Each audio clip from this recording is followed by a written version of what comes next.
In a sunlit forest, someone decides their work for the day is done. A woman with blonde hair holds a knife, worrying she planted the seedlings incorrectly as one wilts. Sighing over her tilled field, she questions her new reality, still in disbelief. Her expression softens into a gentle, serene look. She recalls possessing a character from a romance fantasy novel called Radiana. To her dismay, she became the notorious villainess from a ruined family, Elia Lawton. The original Elia Lawton was described as a stunning beauty with platinum hair and sky-blue eyes.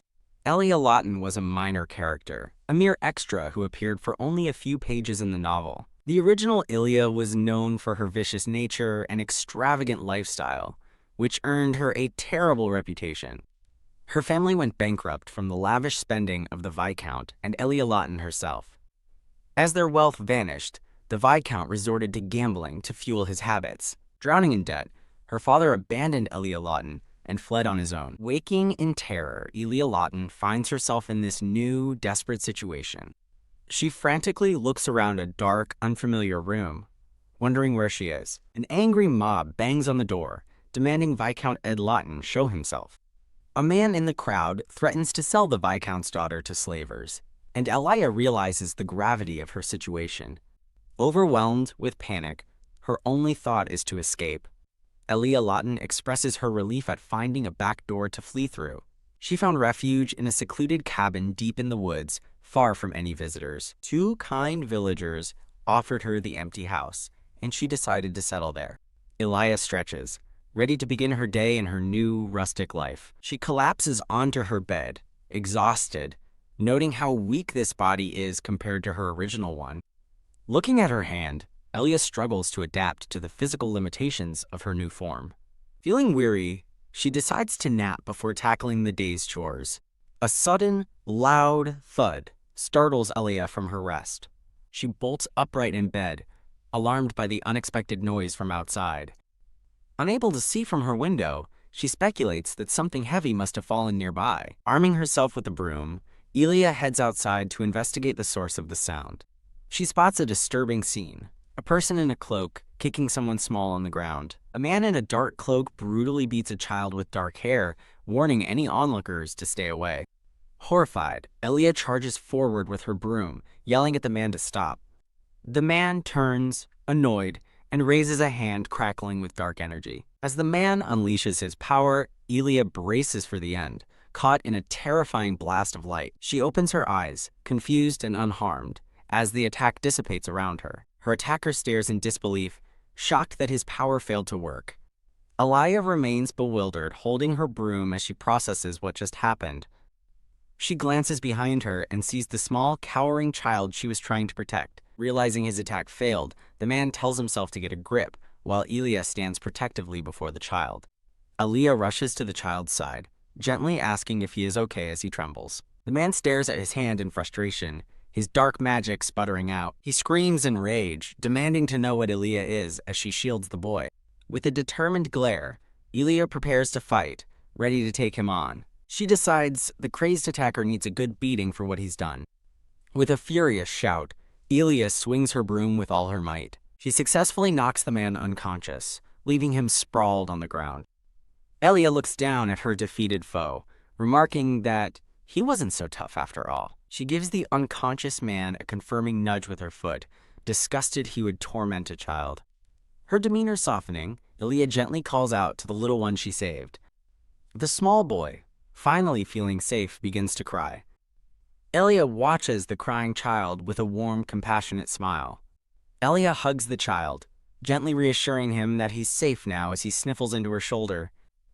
Holding him close, her expression is filled with a soft, protective concern. The boy continues to cry, clutching her tightly as tears stream down his face. Crying out for his mom, the boy's plea leaves a bewildered Elia, questioning what just happened. A brief pause marks a new chapter in their unexpected encounter. Meanwhile, the defeated attacker wakes up in the forest, bound by ropes and utterly confused. Elia struggles to drag the heavy, unconscious man through the woods, panting with effort. Stopping to rest, she worries that if he leaves him here, he might wake up and cause more trouble. As she considers her options, her eyes land on a strange marking on the back of his neck.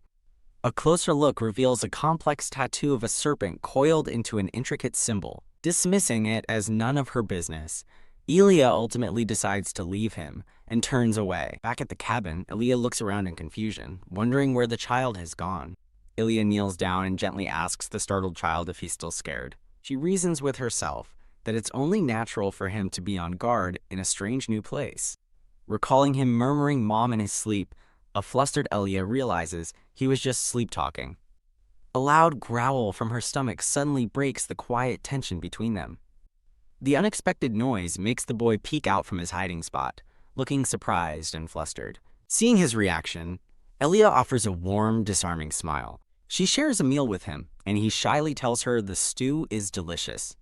While eating, the boy wonders if he's an extra character, just like Elia, since this scenario wasn't in the original story. Elia asks for his name, and he softly replies, "Rian." The name doesn't sound familiar, leading Elia to conclude that Rian must be another extra. When Elia asks about his home and parents, Rian flinches at the question. Her words cause Rian's eyes to well up with tears again, much to Elia's dismay. Unsure how to comfort him, she pauses awkwardly, trying to figure out what to do. Deciding to be direct, Elia simply opens her arms in a welcoming gesture. Rian immediately runs to her, wrapping his arms around her in a tight hug. He sobs into her embrace, admitting how much it hurt and how terrified he was. As Elia listens sympathetically, Rian explains that he was kidnapped from his room while he was sleeping. Overwhelmed by the memory, he trails off, unable to continue speaking. Elia gently cups his face, trying her best to soothe the distraught child. She carefully broaches the subject of his home again, and a tearful Rian quietly responds. Elia explains that because her village is so deep in the mountains, she can't take him home herself. Instead, she offers to let him stay with her until his parents come looking for him. Rian's eyes light up with hope as he asks if he really can, and Elia warmly agrees. Elia admits to herself that she's been lonely and is glad she won't be so bored anymore. Leaving for the village, Elia asks Rian to watch the house, and he agrees. On her way, Elia worries about their food supply running out faster with 2 mouths to feed. She reflects that living with Rian has been easy, as he is cooperative and well-behaved. The only thing that bothers her is his complete avoidance of any topic related to his family. She arrives at the village lost in thought, only to notice the villagers gathered in a nervous buzz. Sensing something is wrong, Elia approaches a woman to ask about the commotion. The villager explains that knights had just been searching the village for the duke's son, who was kidnapped by a mage. The news stuns Elia, who repeats the words in horrified disbelief. The woman adds that the kidnapper was found in the forest, causing Elia to grip her strap in silent panic. The story flashes back to introduce Caden Nathan, a man lauded for his mastery of both academics and swordsmanship.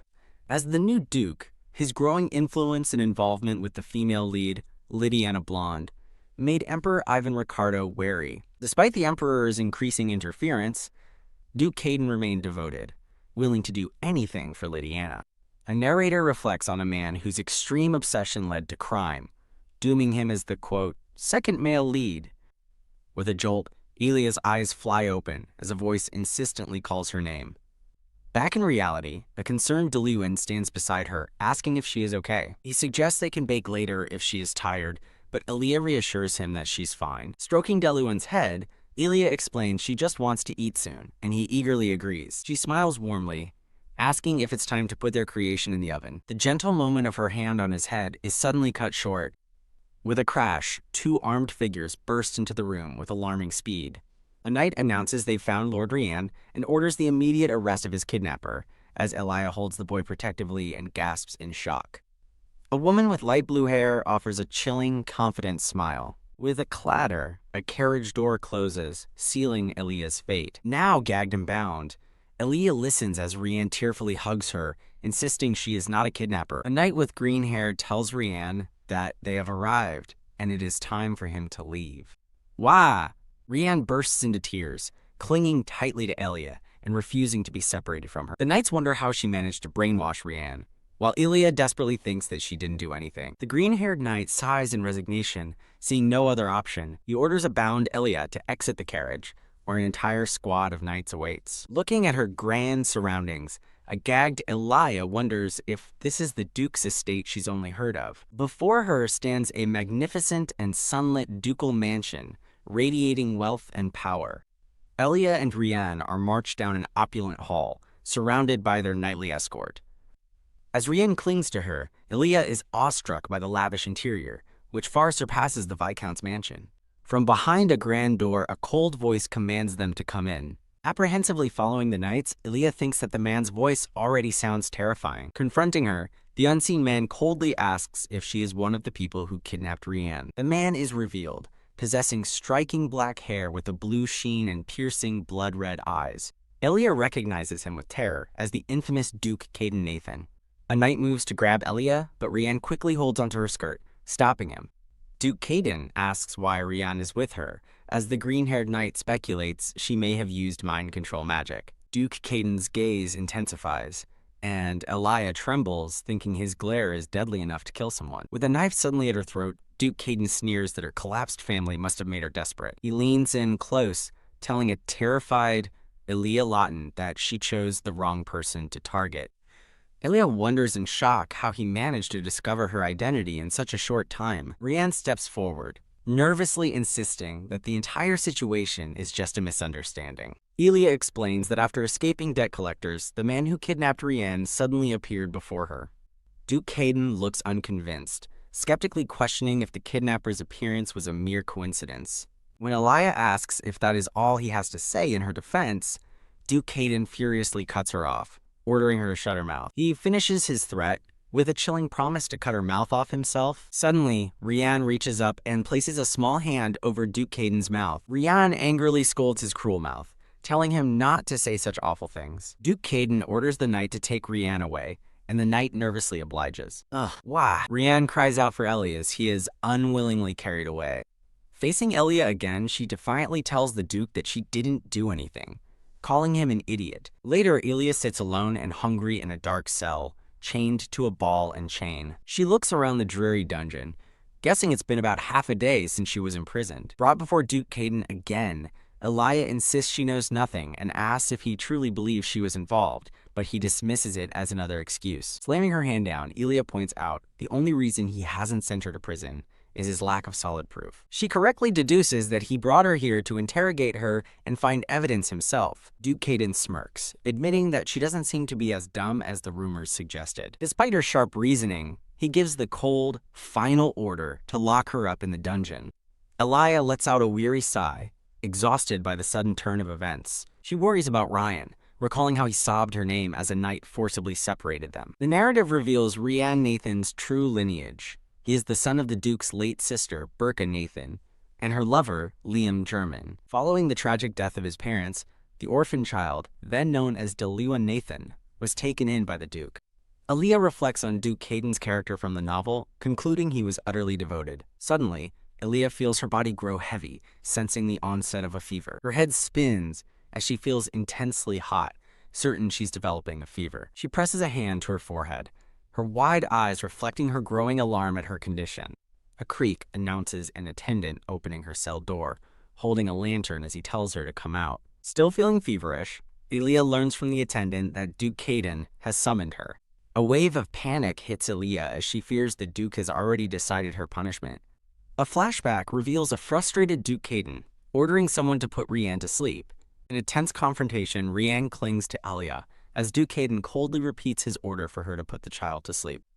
Duke Caden glares at her with contempt, calling her insufferable. He grabs her wrist, issuing a stern warning not to try anything foolish with Rian. Elia looks down in shock to find a mysterious, sparkling bracelet now clasped around her wrist. With glowing red eyes, Duke Caden dares her to test his warning, and Elia realizes the bracelet is a dangerous, magical object. As he turns to leave, Duke Caden informs her she will learn of her punishment the next morning. He leaves her with a final order to stay put and not do anything stupid. The scene pauses on an image of a confident, silver-haired woman with striking blue eyes. Sunlight streams into a luxurious bedroom, signaling the arrival of a new day. Elia is stunned to learn from Rian that he cried for 6 hours straight just to be allowed to stay with her. She gently tucks him in, remarking on his swollen face, but he assures her he's fine. Rian anxiously clutches the sheets, wondering why no one will believe that Elia is not a kidnapper. With a sad smile, Elia figures they all probably suspect she has brainwashed him. Rian vehemently insists she did nothing wrong, a sentiment Ilya finds all the more frustrating. Rian apologizes tearfully, but Elia reassures him, placing the blame on the adults who refuse to believe them. Seeing how late it is, Ilya suggests they go to sleep, and Rian quietly agrees. Lying beside him, Ilya gently pats Rian to help him fall asleep. Watching him sleep, Ilya notes how small he seems and estimates his age to be around 8, based on the novel's timeline. She recalls that Rian had a slow growth rate as he murmurs for his mom in his sleep. She remembers Ryan called her mom once before, dismissing it again as simple sleep-talking. Gently stroking his hair, Ilya wonders if he is deeply missing his mother. Drifting off to sleep, Ilya anxiously wonders what the Duke will decide in the morning. The next morning, Ilya stands before Duke Caden in his grand office. Thwack! A stack of papers is slammed onto the desk between them. Duke Caden holds out the document with a determined gaze, simply ordering her to sign it. Ilya internally fumes, having been dragged from bed at dawn without any explanation for this sudden demand. He warns her that refusal means immediate imprisonment, leaving her to realize she has no choice but to comply. Ilya picks up the document, her eyes scanning the first few lines with cautious curiosity. She discovers it's a contract for a caretaker position, but the terms of constant reporting and an undefined period make it clear this is just surveillance. Feeling she has no choice, Ilya is about to resign herself to the terms when a specific clause catches her eye. Her sudden hesitation prompts Duke Caden to ask what's wrong. As she rereads a clause in utter disbelief, Ilya blurts out in excitement that the contract offers to pay off all her debts and promises double compensation later. Duke Caden clarifies that the compensation is conditional upon her being fully cleared of all suspicion. With no hesitation, Ilya decisively signs her name to the contract. She looks up with a bright smile, announcing that she has signed the document. Duke Caden takes the contract, his expression showing surprise at her cheerful compliance. Her part done, Ilya turns and confidently walks out of the office. Ilya correctly guesses that Duke Caden likely thinks she signed far too hastily. Ilya's past debts are revealed to be with the ruthless Rayon Guild, known for their inhumane collection methods. She considers her current situation far preferable to being captured by the Rayon Guild and sold into slavery. Though finding the constant surveillance uncomfortable, Ilya suspects she knows who is truly behind the kidnapping. She identifies the culprit as the Duke's rival, a figure known as Marquis Passion Dior. As she walks through the estate, a butler with gray hair approaches to greet her. He formally welcomes her to the residence, introducing himself as Lubart, the butler. Ilya introduces herself in return, and Lubart confirms that the Duke has already briefed him on her arrival. Lubart escorts her to a lavish room, explaining her only duty is to stay by Deluan's side and attend meals in the dining hall. When Ilya asks if she must go alone, Lubart clarifies that she is required to accompany Deluan to all meals. Bam! Lubart adds that she will also be dining with the Duke, a revelation that horrifies Ilya. Feigning composure, she nervously repeats the news, and Lubart offers a simple, firm confirmation. The thought of dining with the Duke makes her stomach turn, and she anxiously hopes she doesn't lose her appetite. Later, at an impeccably set dining table, the first course is served. Ilya gazes at the oppressive atmosphere of the dining hall, feeling a sense of dread. She sits in utter silence with Rian and Duke Caden at a long table, wondering if it's a dining hall or a prison. Even Duke Caden seems to notice the stifling silence, internally questioning the somber mealtime tradition. Quiet by cheerfully asking Rian if he wants a bite of her food. Thump. Duke Caden slams his hand on the table, finding the display utterly absurd. Ilya senses his disapproval, guessing he suspects she's manipulating Rian, but then questions why she cares what he thinks. She steels herself with a determined expression, reminding herself that she has done nothing wrong. But a glance at Duke Caden's murderous glare instantly reminds her why she's terrified. She finds it impossible to believe this cold man is the same one who will eventually fall for the novel's heroine. Deciding to ignore him completely, Ilya turns back to Rian with a warm smile, asking if his food is good. The meal continues in tense silence until the plates are cleared. Without a word, Duke Caden suddenly stands up, having finished his meal. He walks away from the table, leaving Ilya baffled by his silent and abrupt departure. With the Duke gone, Ilya suggests they leave as well, and a happy Rian exclaims how full he is. Her eyes widen in sudden alarm as she wonders if she ate too much. A wave of dizziness hits her, and her hand falls limply onto the table. Ugh, clutching her head in pain, Ilya slumps over as a frantic Rian asks if she's sick. From the doorway, Duke Caden turns back with a look of concern as she loses consciousness. Rianne screams her name in terror, watching her lie unconscious on the floor. Elia finds herself standing in a strange, dark void filled with stars, questioning where she is, voice echoing in the darkness, and perks up, listening intently.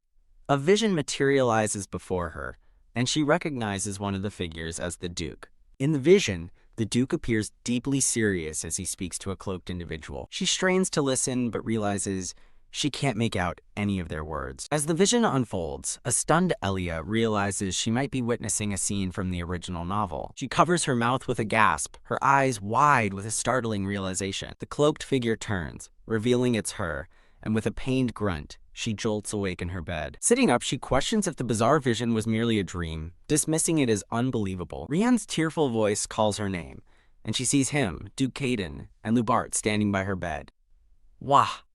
Overcome with relief, Rianne leaps onto the bed and throws his arms around her in a tight hug. Her memory returns, and she recalls collapsing in the dining hall while eating with Rianne.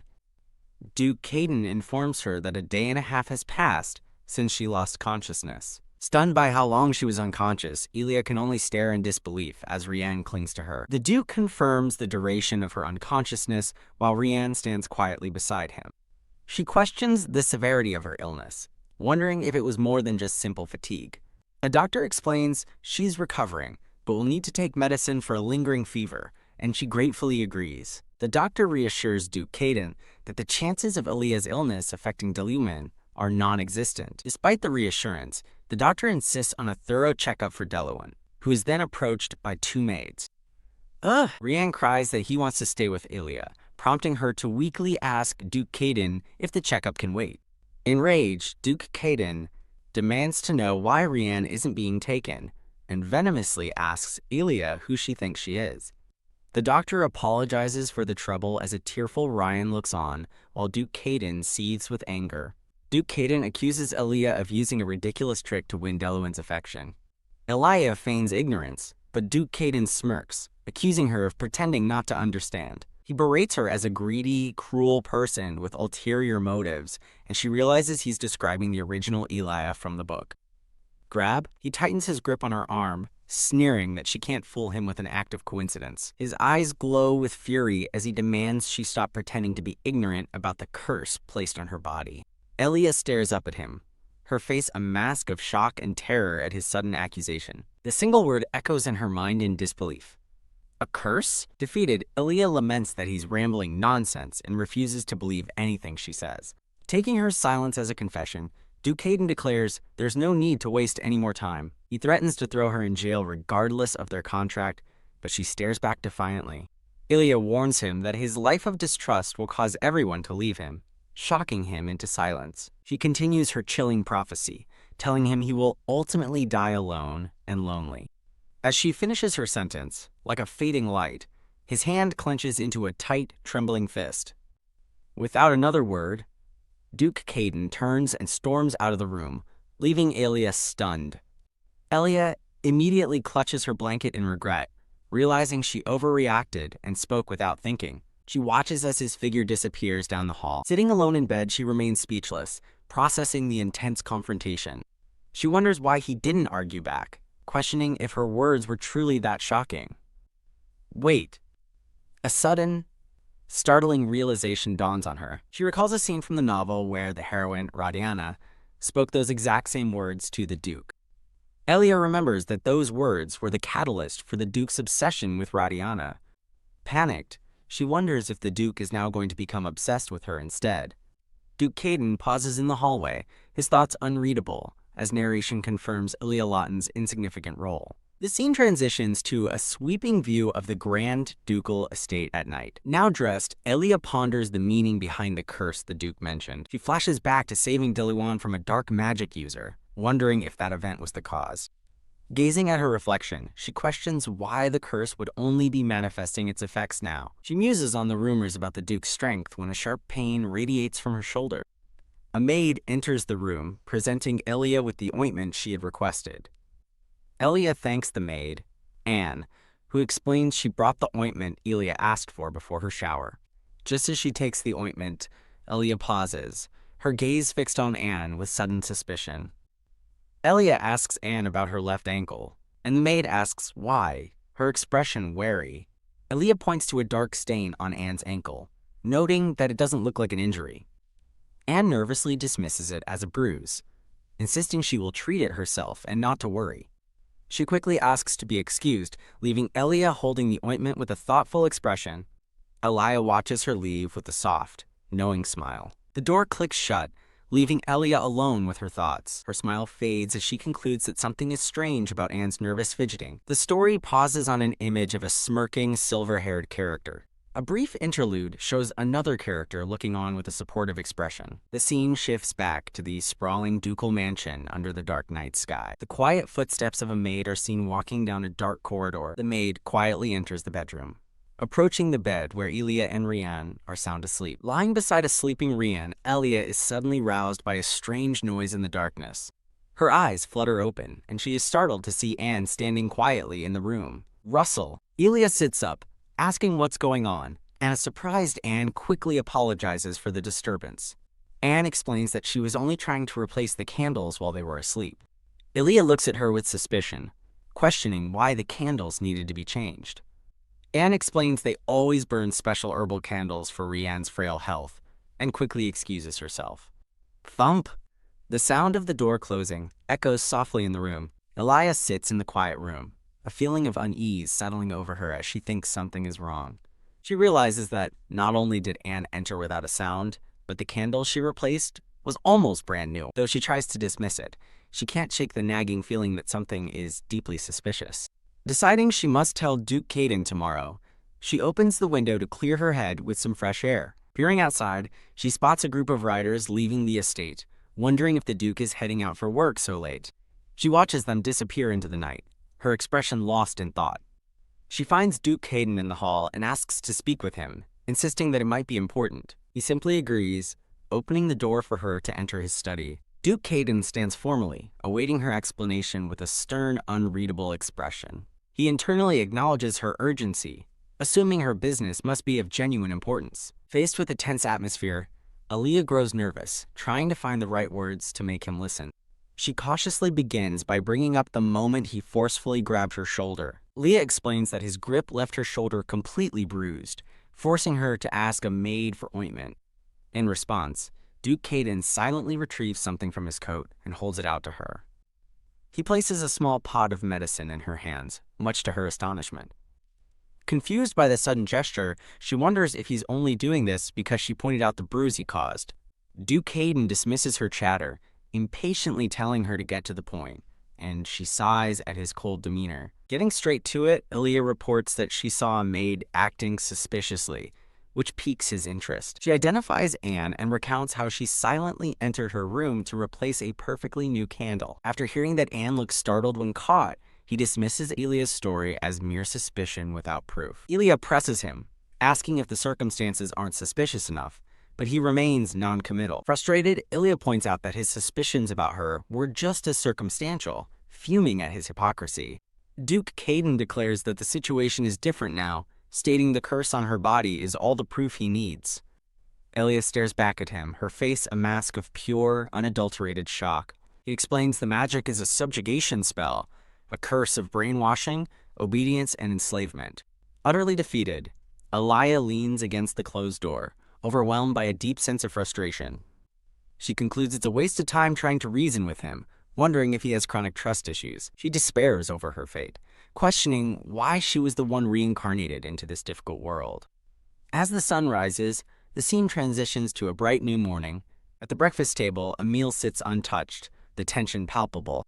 Dining with Rianne and Duke Caden, Elia seethes, convinced he didn't listen to a single word she said. Rianne notices she's barely eaten and asks if she's done, and she confirms she's lost her appetite. Seeing his concern, she smiles warmly, privately finding his advanced vocabulary endearing. To cheer him up, Elia suggests they bake some cookies, an idea Rianne ecstatically agrees to. He eagerly asks if they can wait until after his lesson is over first. Elia remembers that Ryan's schedule is packed with lessons immediately following his meals. She glances nervously toward Duke Caden, hoping he won't be unreasonable about them using the kitchen.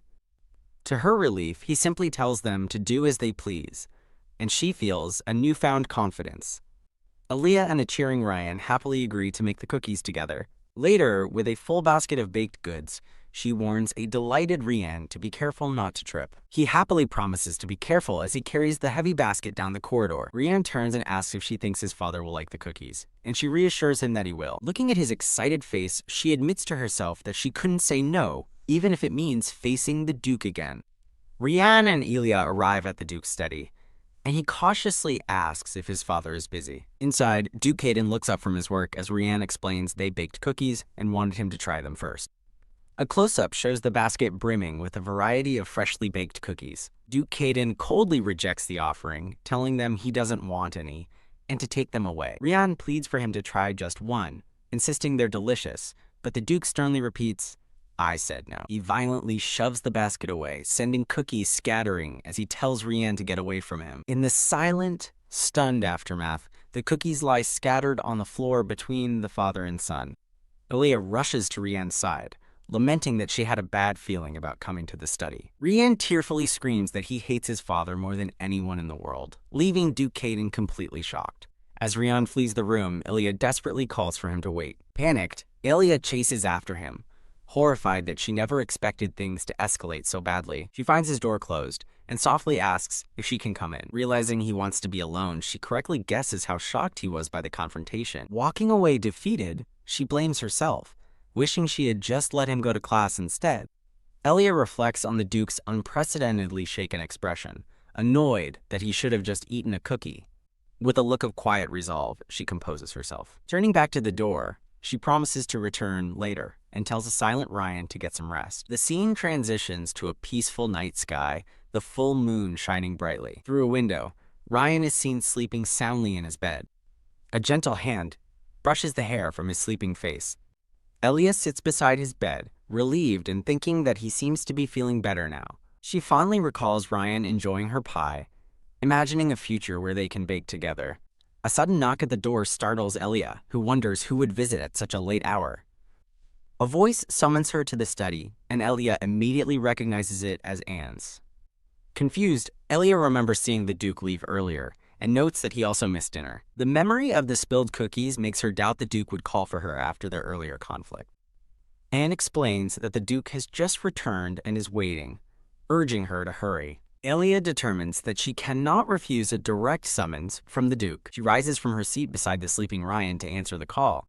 Anne leads Elia down a grand corridor, which Elia finds unusually quiet tonight. Elia casually asks Anne about her ankle, catching the maid by surprise. She mentions the bruise from last time, and Anne quickly dismisses it, claiming it's fine now. Leah's suspicion grows as she notices Anne's ankle is still wrapped in bandages. With a stern expression, she concludes that something is definitely off about the situation. Leah suddenly doubles over in apparent pain, and a concerned Anne asks what's wrong. Feigning a stomachache, Elia collapses to the floor, creating a distraction. In a swift move, she rips the bandage from Anne's ankle, revealing the dark mark of a curse. Stunned by the revelation, Anne demands to know what she's doing. Realizing the danger, Elia bolts, thinking she must get to Rian immediately. A dark figure grabs her from the shadow, sneering, "Found you." The man furiously accuses her of hiding someone named Deluan Nathan and demands she reveal his location. Elia recognizes her attacker from a previous encounter and angrily questions why he is asking her. Struggling against his immense strength, Elia notes he looks like he's fresh out of prison. She suddenly remembers that he used magic the last time they met. Elia taunts her attacker, questioning his status as a mage and telling him to find Deluan with magic. Enraged by her words, he violently grabs her by the collar of her dress. With a furious shout, he tells her to shut up and throws her aside. Thrown through the air, Elia thinks with wide-eyed shock that she didn't see that coming. Swoosh! A dark cloak rushes in from below, intercepting her fall. Elia is caught in Duke Caden's arms, looking up at him in stunned silence. Staring in disbelief, she remains motionless in his grasp. While holding Elia, Duke Caden points out that the real kidnapper is up on the balcony, and she confirms she saw him. He reveals that he has already dispatched the knights as the kidnapper panics about their early return and flees. Now on her feet, Elia asks Duke Caden how he knew to come here, and he explains it was a trap that he immediately saw through. He turns to her and urgently asks where Deluan is. Ilya smiles confidently, telling him that he doesn't have to worry about that.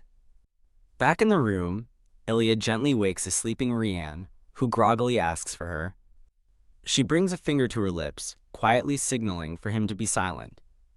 Ilya whispers that someone suspicious is outside and asks Ryan to hide until she returns. She turns to leave, her expression filled with worry as she hopes for the best. A small hand suddenly tugs on her sleeve, stopping her. Rianne looks up with wide, fearful eyes, pleading for her to be careful. Ilya gives him a gentle, reassuring smile and tells him not to worry. Standing in the doorway, Ilya stares into the room with a look of pure shock. She is horrified to see the room completely ransacked, wondering at the thoroughness of the search. Duke Caden tells her it's safe now, but Ilya is frozen in terror at the sight of the destruction. Her eyes fall on the empty, disheveled bed as she fearfully calls out Rianne's name. A menacing woman with white hair and blue eyes smirks knowingly. The haunting image of the empty bed remains as Ilya's desperate call for Rianne echoes in her mind. Ilya reasons that the mage's angry reaction proves he hasn't found Rianne yet. A trapdoor in the floor opens, and Rianne peeks out calling for Ilya.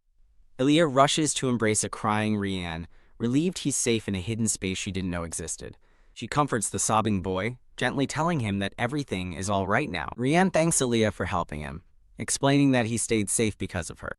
His fear returns as he grabs her arm, anxiously asking if she was almost hurt, but she reassures him the Duke saved her.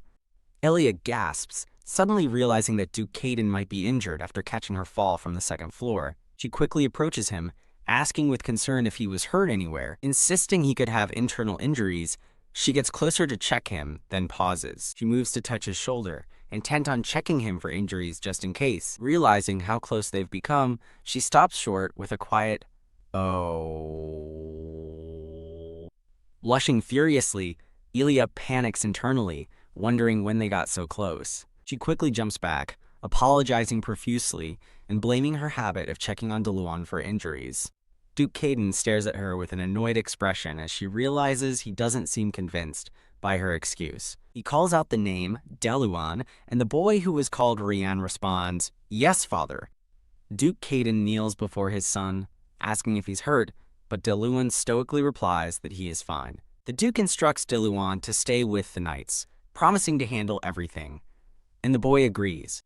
Ilya observes them, noting how surprisingly calm Deluan is after almost being kidnapped again. She then notices Duke Caden's tightly clenched fist and realizes Deluan isn't actually okay. With a look of sudden understanding, Ilya puts the pieces together. She realizes Duke Caden is deliberately suppressing his own emotions so that he doesn't frighten Deluan. Ilya finds herself respecting the Duke for making such an effort for his child, despite his coldness toward her. As the Duke tells his son to rest, Ilya questions her own surprising feelings of admiration. She dismisses it, concluding it's only natural for a father to treasure his son. Suddenly, Duke Caden pulls her into his arms from behind, leaving her utterly confused.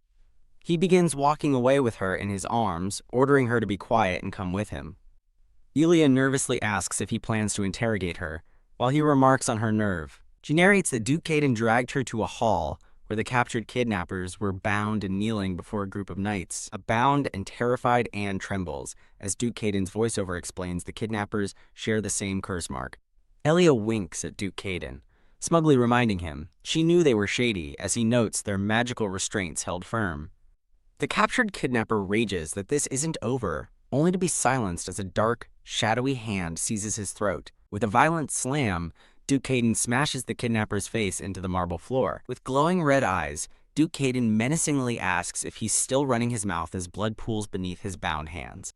Ilya, impressed by Duke Caden's strength cracking the floor, coolly orders someone to wake the unconscious man again. Yanked up by his hair, the battered kidnapper's eyes widen in horror as he's shown a contract from the Marquis of Array, detailing the entire scheme. The kidnapper's face falls in utter despair, as the narration reveals the Duke had already gotten a confession from the Tower Master. He asks how they obtained the contract, and Duke Caden explains he simply bribed the Tower Master with a mana stone mine. The kidnapper screams in denial, frantically insisting the document must be a forgery. As Duke Caden commands the knights to take them away, The captured conspirators are dragged out screaming that it's all a setup. With the incident resolved, Ilya reflects that ever since arriving in this world, the original story has begun to stray from its path.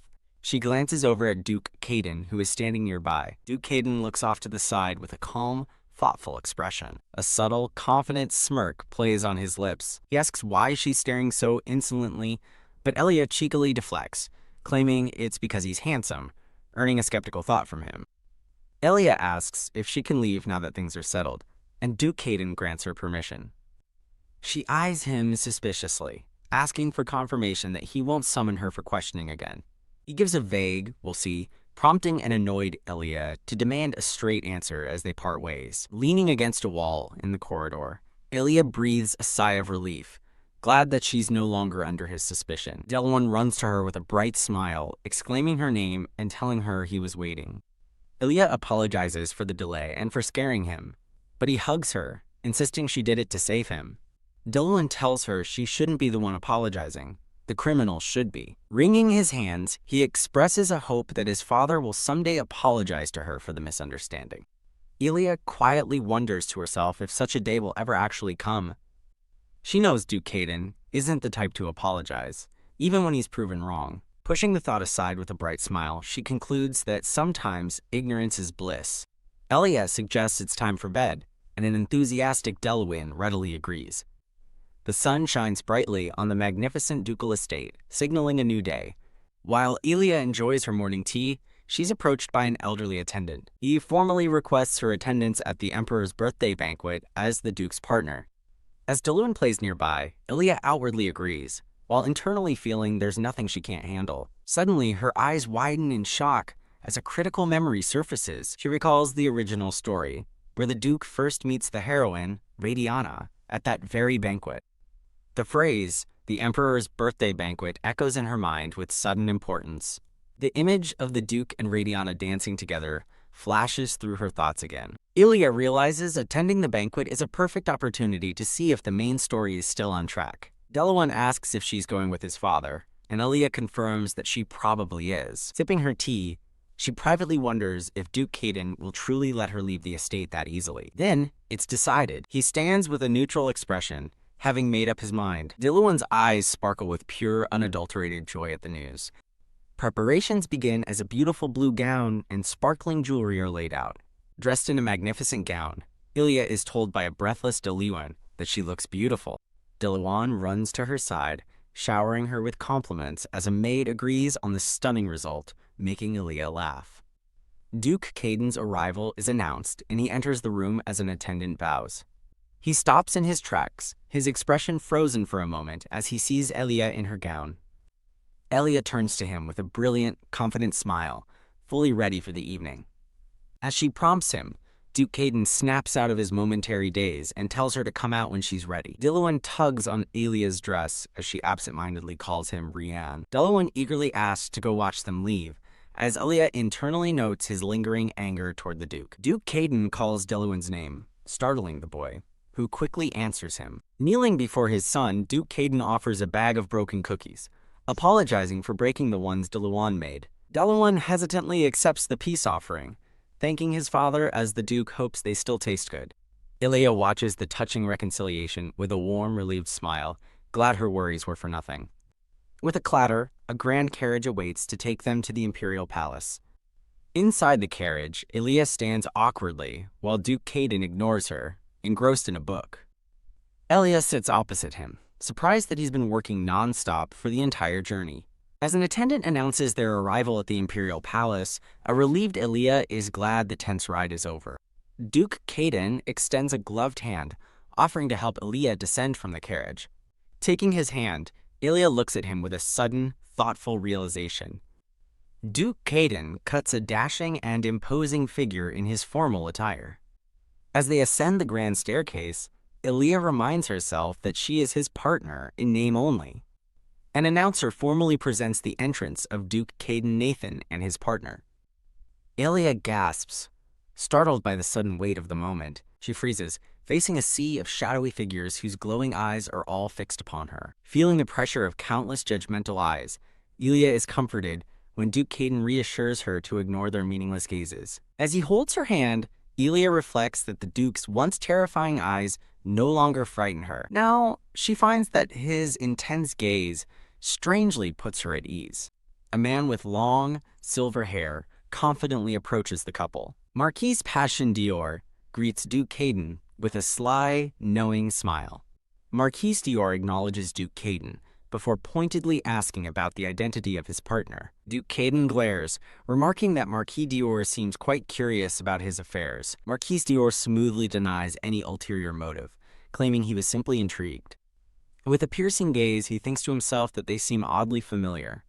Elia shivers, feeling an intense, predatory aura from Marquis Dior. Duke Caden cuts the conversation short, stating his fragile partner needs to rest and that they will be leaving. He firmly leads Elia away, leaving a watchful Marquis Dior behind them. Marquise Dior calls out Miss Elia Lawton, causing Elia to stop in surprise at him knowing her name. He offers a faint, mysterious smirk before turning to walk away.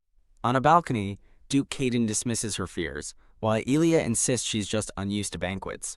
Elia reflects on her encounter, finding Marquis Dior to be even more unpleasant in person than she imagined. She glances at Duke Caden, wondering if it's her imagination or if he's been watching her for a while. Looking over the gardens, Elia asks when the banquet will end, and he tells her around midnight.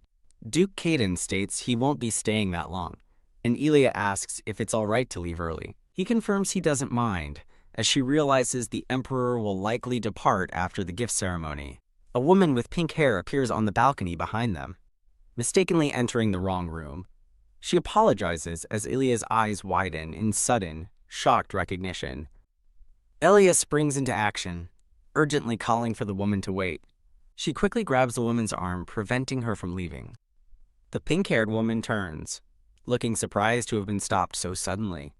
Elia smiles, realizing this is the fated meeting from the novel and that her leaving would ruin the plot. Gleefully, Elia internally shoos Duke Caden away, determined to let the original story unfold. Duke Caden suddenly appears before her, asking her to move aside so he can speak, leaving Elia stunned. He pulls Elia away from the woman, ignoring her panicked protests to wait. Duke Caden drags Elia off the balcony, leaving the original heroine standing alone and confused. Elia panics, realizing with dread that the entire story is now completely off course. The crescent moon hangs in the sky over the now empty balcony. While Elia despairs over what to do, the confused woman asks who she is. Flustered, the pink-haired woman begins to introduce herself. She wonders aloud about a sudden gust of wind, looking momentarily distressed. Elia quickly steps in, politely asking to be excused for a moment. With a swift motion, Elia gently takes the woman's hand to steady her. Elia reassures her that everything is fine now, and the grateful woman thanks her. Aya asks the woman if she is feeling any pain. Touched by the unexpected kindness she has been shown, she hesitates for a moment, wondering if it would be all right to say something personal. Her clasped hands reveal a deep sense of nervousness and uncertainty. Putting the pieces together, Elia calmly asks if she is the young lady from the Rotten family, and she confirms it. The woman apologizes for the inconvenience and begins to leave, as Elia tells her it's all right. Elia muses that her own family's poor reputation must have made the other woman uncomfortable. Alone on the balcony, Elia feels a sense of relief, finally able to breathe easier. Inside the grand hall, an imperial voice thanks the many guests for celebrating the birth of his heir, to be Emperor Ivan Ricardo, seated majestically on his throne. Standing in the crowd, Elia admires the emperor, thinking he truly has the magnificent appearance of a male lead. As guests present their gifts, Duke Caden makes his way toward the throne. Duke Caden kneels before Emperor Ivan Ricardo, hoping he will like the gift he's brought.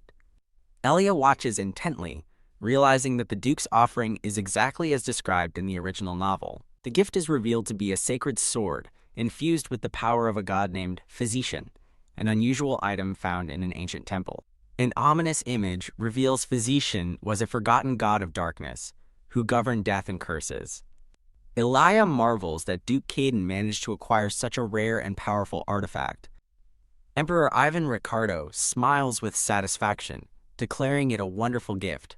Confused, Elia wonders why the Emperor accepted such a dangerous item so easily, without the expected power struggle. Is trivial, she finds herself suddenly wanting to return home, since the banquet concluded. Back at the ducal estate, Elia reflects on the peaceful days she has been spending. The atmosphere in the mansion has improved since she was cleared of false accusations, and a maid happily greets her. Even the once hostile knights are now friendly.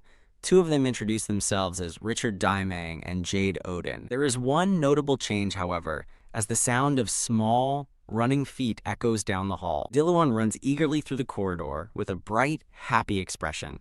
Ilia catches Diluan in a warm hug, reminding him to be careful as he apologizes, saying he was just excited to see her. Holding his hand, she remarks on how quickly he's growing and suggests they go eat. As they walk, Diluan thoughtfully asks Elia if her cheek is okay. Elia touches her cheek, the question triggering a painful memory of how she was injured. In a flashback, her furious father screams at her, revealing he used her life as collateral for a loan. Elia recalls the cruel terms. She was to be sold as a slave if he couldn't repay his debt. Her younger self furiously confronts him for daring to ask to borrow money from the Duke after that, calling her father trash. She watches as he trembles with impotent rage at her defiance. As knights drag her screaming father away, Ilia coldly tells him she hopes to never see him again. Back in the present, Ilia clenches her fist in frustration, wishing she had slapped him, and worries if the Duke will ever truly trust her. She smiles warmly at Diluan, assuring him she's fine, and thanking him for his concern about her still swollen cheek. Diluan shyly admits he's bothered that she skipped breakfast, while she explains she was caught up in class. Duke Caden coldly notes Ilia's lateness, and she explains her class ran over.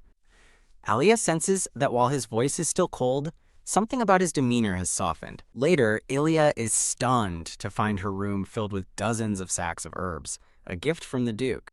She questions a maid in disbelief about the piles of herbs, who confirms the Duke sent them all. Reflecting on this, Ilia notes that Duke Caden is acting strangely kind toward her, leaving Diluan confused. Ilia explores a vast library, looking at the endless shelves of books with a sense of wonder. Ilia marvels at the library-sized study, while a note indicates Diluan is busy with sword training. Wondering what to do, she browses the shelves until a book with an unusually designed cover catches her eye. She pulls out the book and opens it, surprised by its contents as she wonders what it could be. Tucked inside, she finds what looks like a drawing of a gently smiling woman with dark hair. Staring at the drawing in shock, Ilia tries to place the woman's familiar face. Suddenly, Duke Caden appears behind her, startling her as he looks down at the drawing. A flustered Elia explains that she found the drawing tucked inside the book she was holding. Duke Caden looks at the portrait and calmly identifies the woman as his sister. He explains it's a drawing of Verka from when she was alive, which he must have forgotten he placed in the book. Elia immediately apologizes, feeling she has overstepped by touching something so personal. Duke Caden dismisses her apology, commenting that her taste isn't bad, leaving Elia confused. He clarifies his comment, asking if she intends to read the book she picked out. Seeing her perplexed look, Duke Caden asks why she's making such a strange expression. Ilia nervously replies that it's because he is the one saying strange things. Duke Caden questions her accusation, and she bluntly confirms that she finds his words odd. To demonstrate, Ilia opens the book, revealing that every single page inside is completely blank. In order to make a good decision, it's important to understand the different options available and how each one could impact the outcome. Duke Caden looks at the open book and questions her, stating there is writing on the pages. Elia is stunned into disbelief, asking him to repeat what he just said. Richard and Jade arrive, and when asked, they both confirm that the book is filled with writing. Elia panics, realizing with dread that the book appears blank only to her. She runs her finger along the page, trying again to see what everyone else can. Frustrated, she forces a smile and assures the knights she's all right, though nothing has changed. When a drop of her blood hits the page, Ilia clutches the book in desperation, and a dark green energy erupts from it. A monstrous shadow creature with glowing green eyes materializes from the dark magic. As Ilia watches in horror, Duke Caden steps in front of her protectively. Duke Caden unleashes a powerful blast of light from his hand, engulfing the shadow monster. Bolts of golden lightning crackle around him as he completely overpowers the dark entity. The magic dissipates, leaving the open book lying harmlessly on the floor. Elia stares in amazement at how quickly he defeated the monster, wondering if that was his sword aura. Duke Caden immediately orders Jade to contact the Mage Tower and assemble the knights to search the estate. Watching the swift response, Ilya feels completely lost, wondering what is happening. She laments her terrible luck, frustrated that disasters always occur when she's involved. Startled, Ilya looks up as Duke Caden turns to face her. He correctly guesses she's worried he will doubt her, and she nervously begins to explain. To her surprise, he reassures her that he has no plans to interrogate her. He reminds her of when she reported the suspicious maid changing the candles, and she asks why he's bringing it up. Duke Caden reveals their investigation found that the candles contained poisonous plant compounds. An ominous image shows dark candles laced with poisonous plants, emitting a dangerous aura. Ilya gasps, horrified by the mention of poisonous plants. Duke Caden explains the poison was tasteless and odorless, only detectable through magic. Ilya realizes this must be why Rian was so frail and small for his age. Duke Caden admits he never would have discovered the plot without her, noting he's faced such threats before. He then looks at the book and confirms that, to his eyes as well, the pages are now completely blank. The scene transitions to a peaceful, starry night sky with a crescent moon. Later that night, Deluan sleeps peacefully beside Elia in her bed. Tossing slightly, Elia appears restless in her sleep. With a frown, Elia seems caught in a nightmare, while Deluan remains sound asleep. In a flashback, Elia recalls Duke Caden's pained expression as he dismissed the knights to handle the situation. Awake, Elia watches Deluan sleep, understanding the Duke's pain after having lost someone precious herself. Lying awake in bed, a restless Elia sighs that she can't even sleep. Deciding she needs some air, she gets out of bed to go for a walk. Elia strolls alone through the serene, moonlit ducal gardens. She reflects on how strangely different it feels to be outside so late at night. Suddenly, she spots Duke Caden standing in the garden and is taken by surprise. Wondering if he also couldn't sleep, she realizes they've made eye contact. Duke Caden asks what she's doing out so late, and Elia explains she came for a walk. The beautiful garden fountain flows peacefully under the starry night sky. With a hopeful smile, Elia asks if she can walk with him. She immediately worries she asked a pointless question, but the thought continues to bother her. Duke Caden looks away from her, considering her unexpected request. He curtly tells her to do as she pleases and walks on, leaving her to ask if he's serious. He tells her to stay put if she's just going to stand there, prompting her to hurry after him. They begin to walk together through the quiet garden path. As she glances at him, Elia thinks that he seems to be doing better than before. Elia suddenly asks Duke Caden why he saved her back then, startling him. He clarifies her question, asking if she means when he saved her from the mage in the village where they found Deluan. Hopeful, Elia asks if he's finally ready to believe her, but he coldly states he's still investigating her and just wants his question answered. She privately thinks his firm denial sounds more like a weak excuse. Duke Caden claims he only saved her because she happened to be right in front of him. She challenges his simple explanation, suggesting the mage was after Rian, and asks what he believes the real reason was. He insists there was no grand reason, which Elia finds strange. Correcting herself, she thinks it's not just strange but bizarre, and then asks if he's even talking about her. Duke Caden sarcastically asks if anyone else is with them, annoying Elia with his evasiveness. Changing the subject, Elia says she has something to ask him, and he prompts her to speak. She nervously begins, stating that he must have noticed she has a curse on her body. Under the beautiful night sky, she looks at him earnestly and asks if he knows how to break it. In order to make a good decision, it's important to understand the different options available and how each one could impact the outcome. Duke Caden reveals that the only person who might know is the master of the magic tower. He identifies the master as a man named Allegro Bian, whom Ilya recalls was described as eccentric and greedy. Duke Caden adds that Allegro has been wanting to meet her, much to her surprise. He suggests a meeting could be helpful for her, and she thoughtfully agrees that it makes sense. Warning that Allegro is not someone to get involved with, Duke Caden advises her to simply use him as needed, making Ilya suspect they don't get along. He agrees to arrange a meeting and tells her to focus on caring for Deluan, which she promises to do. The following day, Ilya walks through a sunlit, opulent hallway. An attendant informs her the Tower Master is waiting, and Ilya grows nervous, not expecting to meet him so soon. A smiling man with long white hair and an elegant teal cloak makes his entrance. Stunned, Ilya realizes she is face to face with the Tower Master himself. Allegro Bian greets her with a warm, welcoming smile, introducing himself.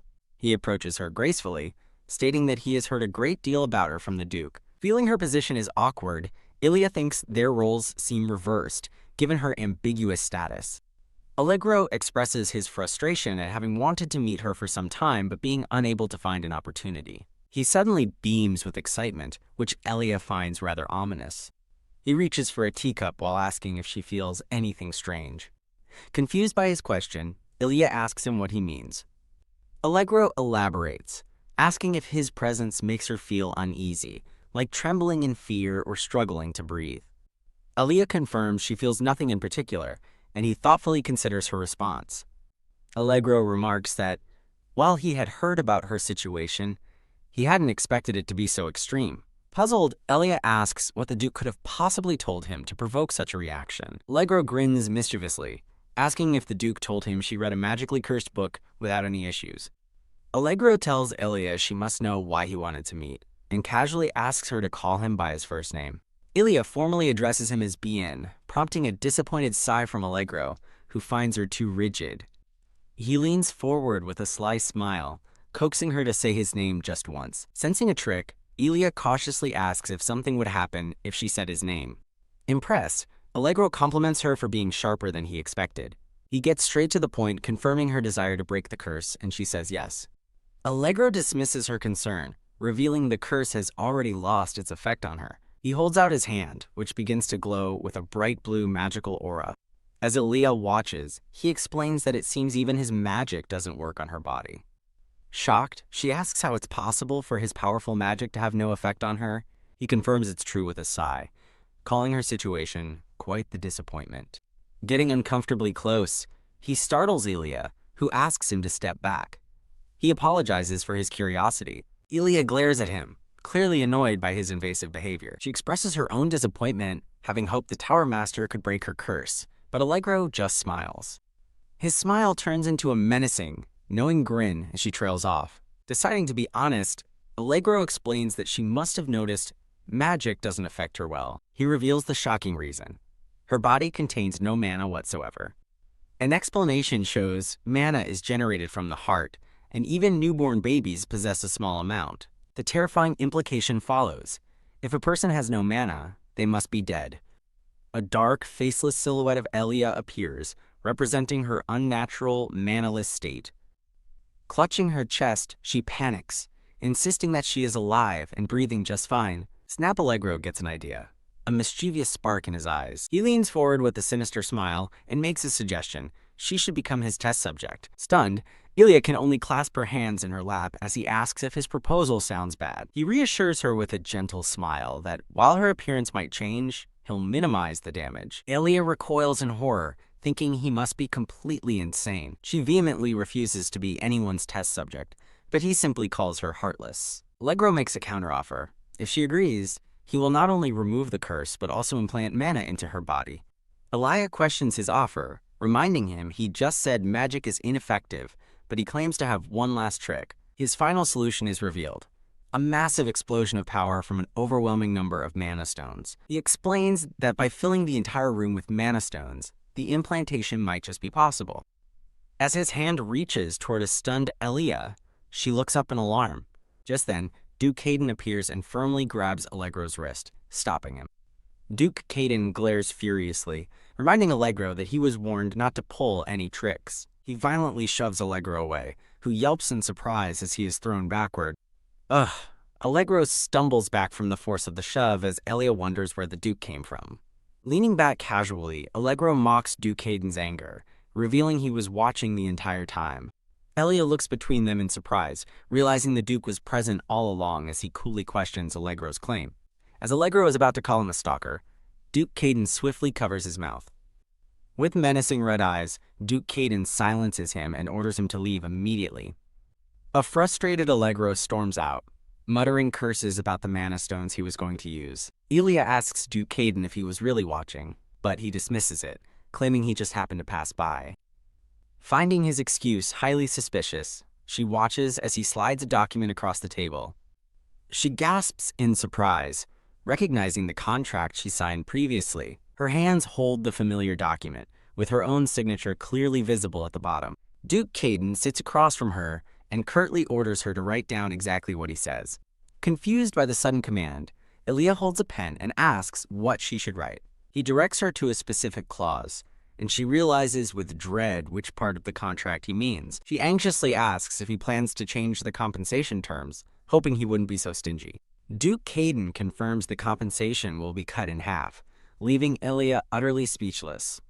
Ilya protests that cutting her compensation in half is too much, and Duke Caden coldly asks if she dislikes it. With a stern look, Duke Caden confirms that of course he dislikes the situation that led to this. He proposes modifying Clause 36 instead, which Ilya identifies as the contract period clause. He presents his terms. She must fulfill the contract until all charges against her are cleared to avoid reduced payment. Ilya asks how he intends to change the clause, but he demands she first decide whether she will agree. Weighing her options, Ilya feels uneasy but knows she needs to save as much money as possible. Seeing her hesitation, Duke Caden curtly agrees to proceed with his plan and orders her to write what he dictates. As she writes, he dictates a new term, allowing him to extend the contract indefinitely, even if she is exonerated. Unbelievable. Ilya reacts with shock, but Duke Caden silences her, stating that negotiations are over. She fumes internally, wondering why he is so insistent on changing this specific clause. Frustrated, Ilya angrily writes down the unfair terms he has dictated to her. After she signs the document, Duke Caden notices her furious expression and asks why she looks like that. He dismisses the change as a minor revision, but she can't believe he's seriously making her sign it. With the contract signed, he curtly dismisses her, leaving Ilya to seethe and lament her miserable life. The scene transitions to the ducal mansion under a starry night sky. Later, while Ilya dries his hair, Diluan excitedly recounts how his master praised his sword skills. He proudly adds that he was told he might become as skilled as his father one day. Diluan notices Ilya's subdued mood and asks if something is wrong, making her realize how obvious her feelings are. She dismisses his concern with a gentle smile, thanking him for worrying about her. He quietly asks if she's upset because of his father, and Ilya can only offer a sad smile. Diluan pleads with her, saying that even if she dislikes his father, he still wants her to stay. He apologizes for being selfish, but Ilya reassures him that it just shows how much he likes her. His heartfelt plea leaves Ilya looking deeply touched and emotional. Diluan passionately declares that no matter what anyone says, she is his mom. Ilya is taken aback, realizing his attachment to her is far deeper than she had thought. Gently taking his hands, she asks him why he feels that way. Diluan explains that his father is very hurt inside, sees the world differently, and is hard to understand. A somber flashback shows a young, silhouetted Duke Caden standing before his own father. The flashback reveals his grandparents were cold and completely indifferent to him. However, any small mistake or failure to meet their expectations was met with immediate punishment. A vision of his parents with glowing red eyes shows their menacing and cruel nature. Flashbacks depict a young Duke Caden being harshly disciplined and left to suffer alone. The dark memory concludes with the image of a heavily chained door. Ilya realizes with horror that his strict upbringing was abuse, explaining his cold nature and deep distrust. She understands that his unhealthy childhood is the root of all his emotional problems. Diluan believes his father's caution is a form of love, which is why he's never allowed outside. He confesses that he feels suffocated and exhausted, often wanting to just hide away. Wah! Overcome with emotion, Diluan suddenly throws his arms around Ilya in a desperate hug. Surprised, Ilya holds him close, murmuring his name, Lian. Lian tearfully recalls thinking he would die when he was kidnapped, until Ilya appeared like a savior. The two share a tight, comforting embrace. Cupping his tear-stained face, Ilya softly tells Lian that she doesn't mind if he wants to think of her as his mom. Her genuine, radiant smile offers him the warmth and acceptance he has been longing for. Lian breaks down in tears of relief and joy, clutching her hand tightly. Suddenly, Ilya's feet touch down on a dark, star-filled ground in an unknown space. Standing in the void, she muses that she's getting used to this strange experience, as it's the second time. She wonders why she can't wake up, even though she knows she's dreaming, remembering falling asleep. Touching the bracelet on her wrist, she realizes with a jolt that something seems to have changed again. Her surroundings shift into a stone dungeon, and she questions if this is the Duchy's prison, though it feels different. Looking around with wide-eyed shock, Ilya is left completely bewildered by her new location. In a terrifying vision, Ilya finds her hands locked in stocks, desperately questioning where she is. A voice asks if she's awake, and as Elia looks up in alarm, she recognizes the sinister smile of the Marquis. The Marquis taunts a captive Duke Caden, who struggles to ask about his wife but is cruelly silenced with a simple no. Duke Caden's hands are shown bound in the stocks, a symbol of his powerlessness in the nightmare. Appearing behind a horrified Elia, the Marquis menacingly asks what she is babbling about. The Marquis looms over a defeated Duke Caden, smugly declaring himself the victor. He coldly dismisses Duke Caden as a failure, leaving him to despair in the darkness. Duke Caden struggles to understand the situation as his consciousness begins to fade under the Marquis's unseen taunts. His mind drifts into darkness as he questions the strange, heavy feeling overtaking his body. He faintly hears a voice he recognizes as Rianne's, but he's unable to make out the words clearly. The nightmare fades as Elia lies unconscious in bed, with a worried Duke Caden and Rianne at her side. Rianne, with tears in his eyes, desperately urges Elia to hold on, promising that the doctor is on his way. Elia lies pale and feverish in bed, trapped in her unconscious state. Duke Caden watches over her with a grave and concerned expression. He gently places a glowing hand on Elia's forehead, attempting to ease her suffering. A single tear escapes Elia's eye as she expresses her frustration even while unconscious. Sunlight streams into the room, indicating that a night has passed. A doctor informs Duke Caden and Rianne that Elia's fever has subsided, but she requires more rest. Sighing with exhaustion, Elia finally awakens and wonders if she was sick for an entire day. She looks troubled, realizing her prolonged illness must have been caused by the terrible nightmare. Troubled, she questions why the Marquis would mention the Duke's name and call her a traitor in her dream. A knock at the door interrupts her thoughts, and she invites the person to enter. Lubart enters and asks if she is all right, before announcing that she has a visitor. Elia looks up in complete surprise, questioning who it could be. A cheerful woman with long pink hair appears, introducing herself with a bright smile. Now dressed to receive her guest, Elia offers a polite smile, though she's internally confused. The visitor, Lady Radiana, expresses her concern for Elia's health, while Elia internally questions the heroine's motives.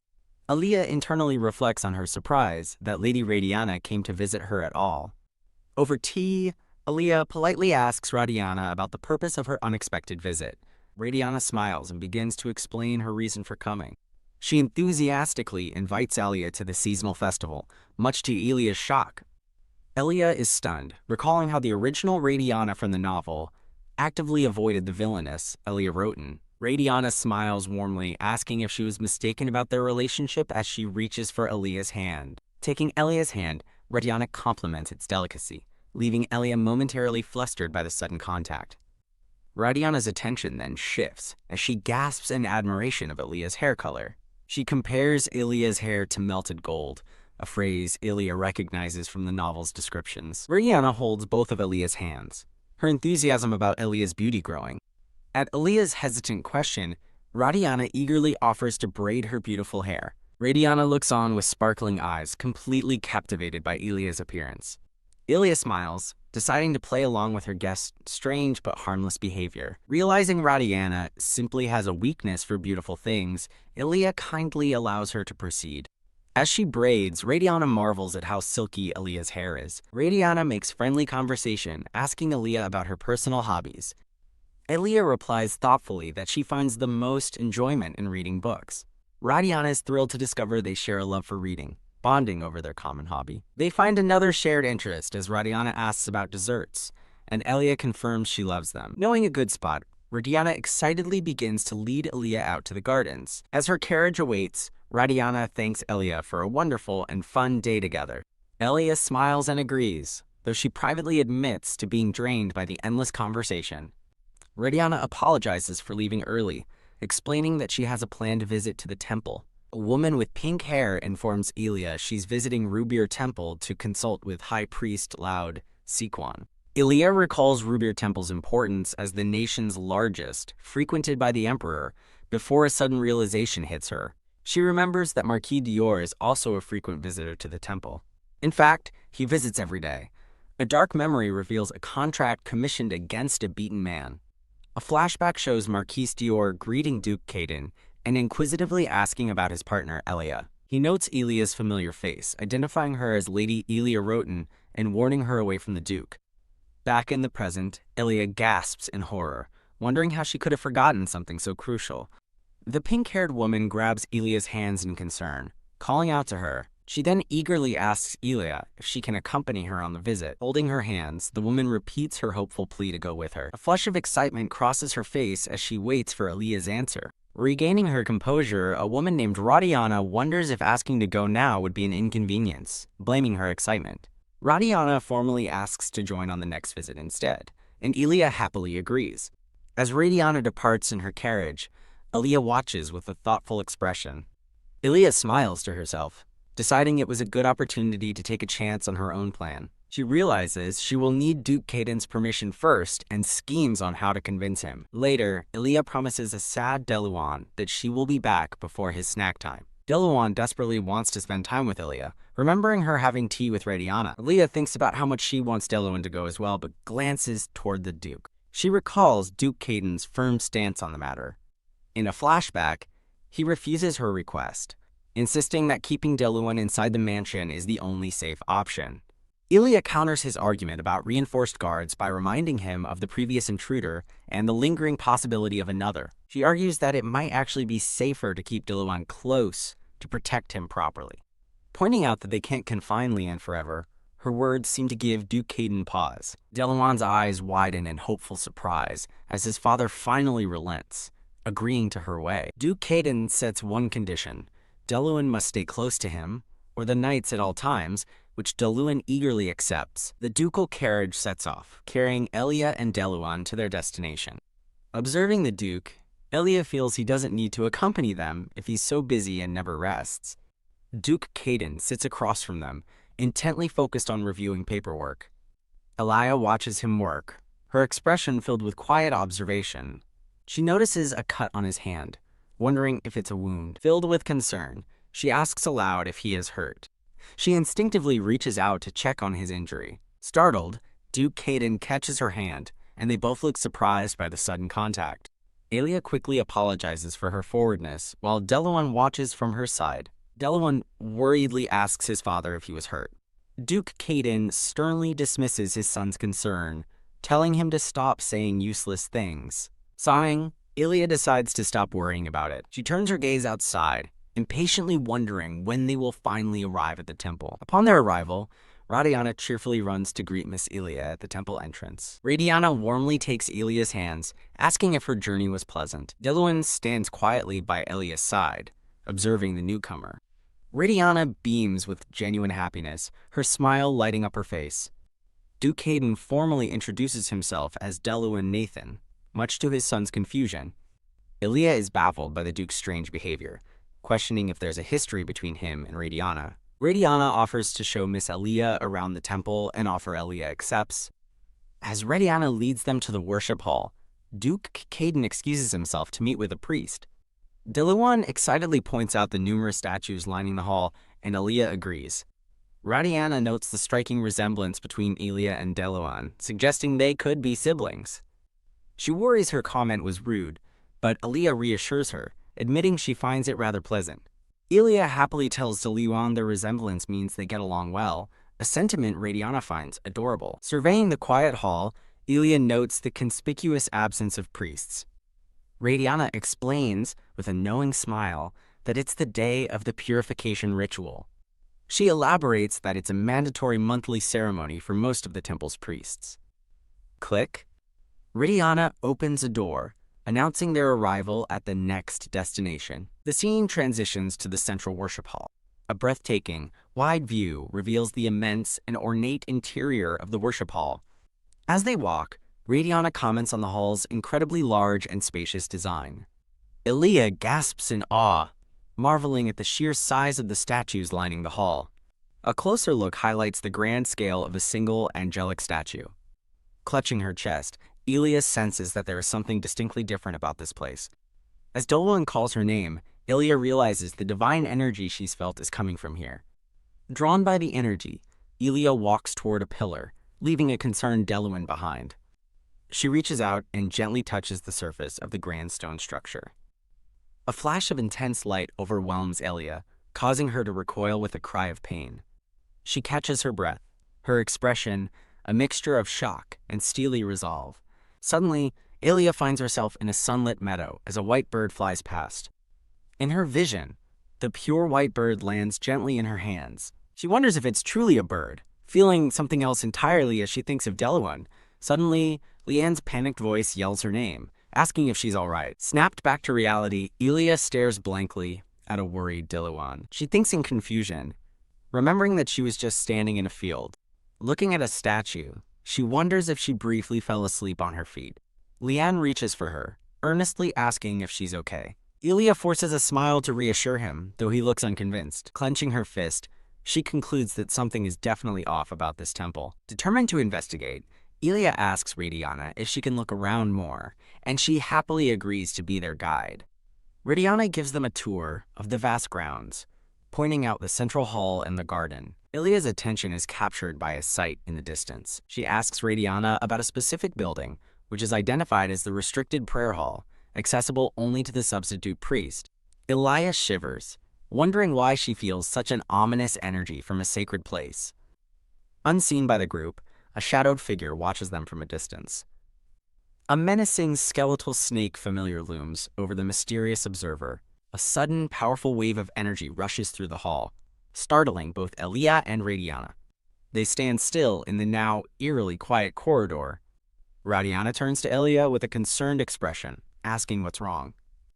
Ilya asks directly if Marquis Dior has come to the temple. Radiana looks surprised by the question and asks if Ilya saw something. She doubts the Marquis is present, explaining he usually visits late at night. Radiana adds that they would have seen the Dior family carriage, but only Ilya's was at the gate. Pondering this, Ilya asks if there might be another entrance to the temple. Radiana confirms there's a back gate, but says it's impossible to use without permission, prompting Ilya to ask why. She explains the back gate leads to a sacred, restricted forest, once used by the ancient gods. Radiana concludes her explanation with a cheerful smile. Ilya thanks her for the information as Deluan looks on. Duke Caden and a group of priests are seen approaching from down the hall. Radiana greets the approaching Duke, but Ilya's attention is caught by the person walking behind him. A smiling clergyman introduces himself as Loud Sequin, the substitute priest of Ruber Temple. As the group offers their greetings, Ilya formally introduces herself as Elia Lawton. Ilya eyes him with suspicion, noting that for a priest, she senses absolutely no divine energy from him. Loud Sequin asks Radiana if she guided the guests well. She confirms she did, but questions if he should be away from the nearly finished ritual, but he dismisses her concern. Duke Caden announces they'll be heading back, but Radiana immediately questions if he's taking Ilya with him. Radiana argues that it's too early and suggests the Duke can leave first if he's busy, but he firmly insists they will all head back now. Radiana looks stunned into silence by his abrupt and unyielding response. Clinging to Ilya's arm, a shocked Radiana can't believe the sudden turn of events. Ilya looks on with a slightly confused and apologetic smile, wondering what's happening. Observing Duke Caden's stern, crossed-armed stance, Ilya resigns herself, knowing he won't listen to anything she says. Ilya apologizes to a disappointed Radiana, promising they will meet again another time. As Duke Caden turns to leave, Ilya looks back at her friends and announces that it's time for them to head back. The ducal carriage waits at the bottom of the Grand Temple steps. Once inside the carriage, Ilya cautiously asks Duke Caden if he had a fight with Radiana. He dismisses the idea, asking rhetorically if he really needs to argue with her. Ilya presses on, pointing out his bad mood whenever Radiana is mentioned, recalling a past incident. He coolly dismisses it as her imagination. Visibly annoyed, Duke Caden asks what she's trying to say and bluntly states he has no feelings or interest in Radiana whatsoever. Ilya reflects on this, realizing the original story has truly changed, and worrying about the consequences as she sees a fractured image of their intertwined fates. As their carriage rattles along, Ilya changes the topic, asking what kind of person Loud Sequin is. He asks if she's asking about his abilities, and she confirms she's curious about him in general. Duke Caden describes Loud Sequin as a gentle, compassionate, and very capable priest. He adds that Loud Sequin rose to the rank of substitute priest faster than anyone else. Duke Caden explains that the temple values divine power above all, and Loud Sequin's is overwhelmingly strong. Ilya thinks to herself that this can't be right, as she didn't feel any sacred energy from him at all. Duke Caden becomes suspicious, asking why she keeps questioning him about Lao Tsequan and if she saw him use his power. Ilya covers by saying he just feels different and fascinating, a sentiment Duke Caden seems to agree with. Recalling the sacred rituals, Ilya remembers she has seen Lao Tsequan use his divine power a few times before. A flashback reveals the immense power he projected during a ceremony, leading Ilya to conclude he possesses outstanding abilities. Duke Caden interrupts her thoughts, revealing that's not necessarily true because Lao Tsequan has a flaw. He confirms it as a flashback shows Lao Tsequan standing before a dark, shadowed figure.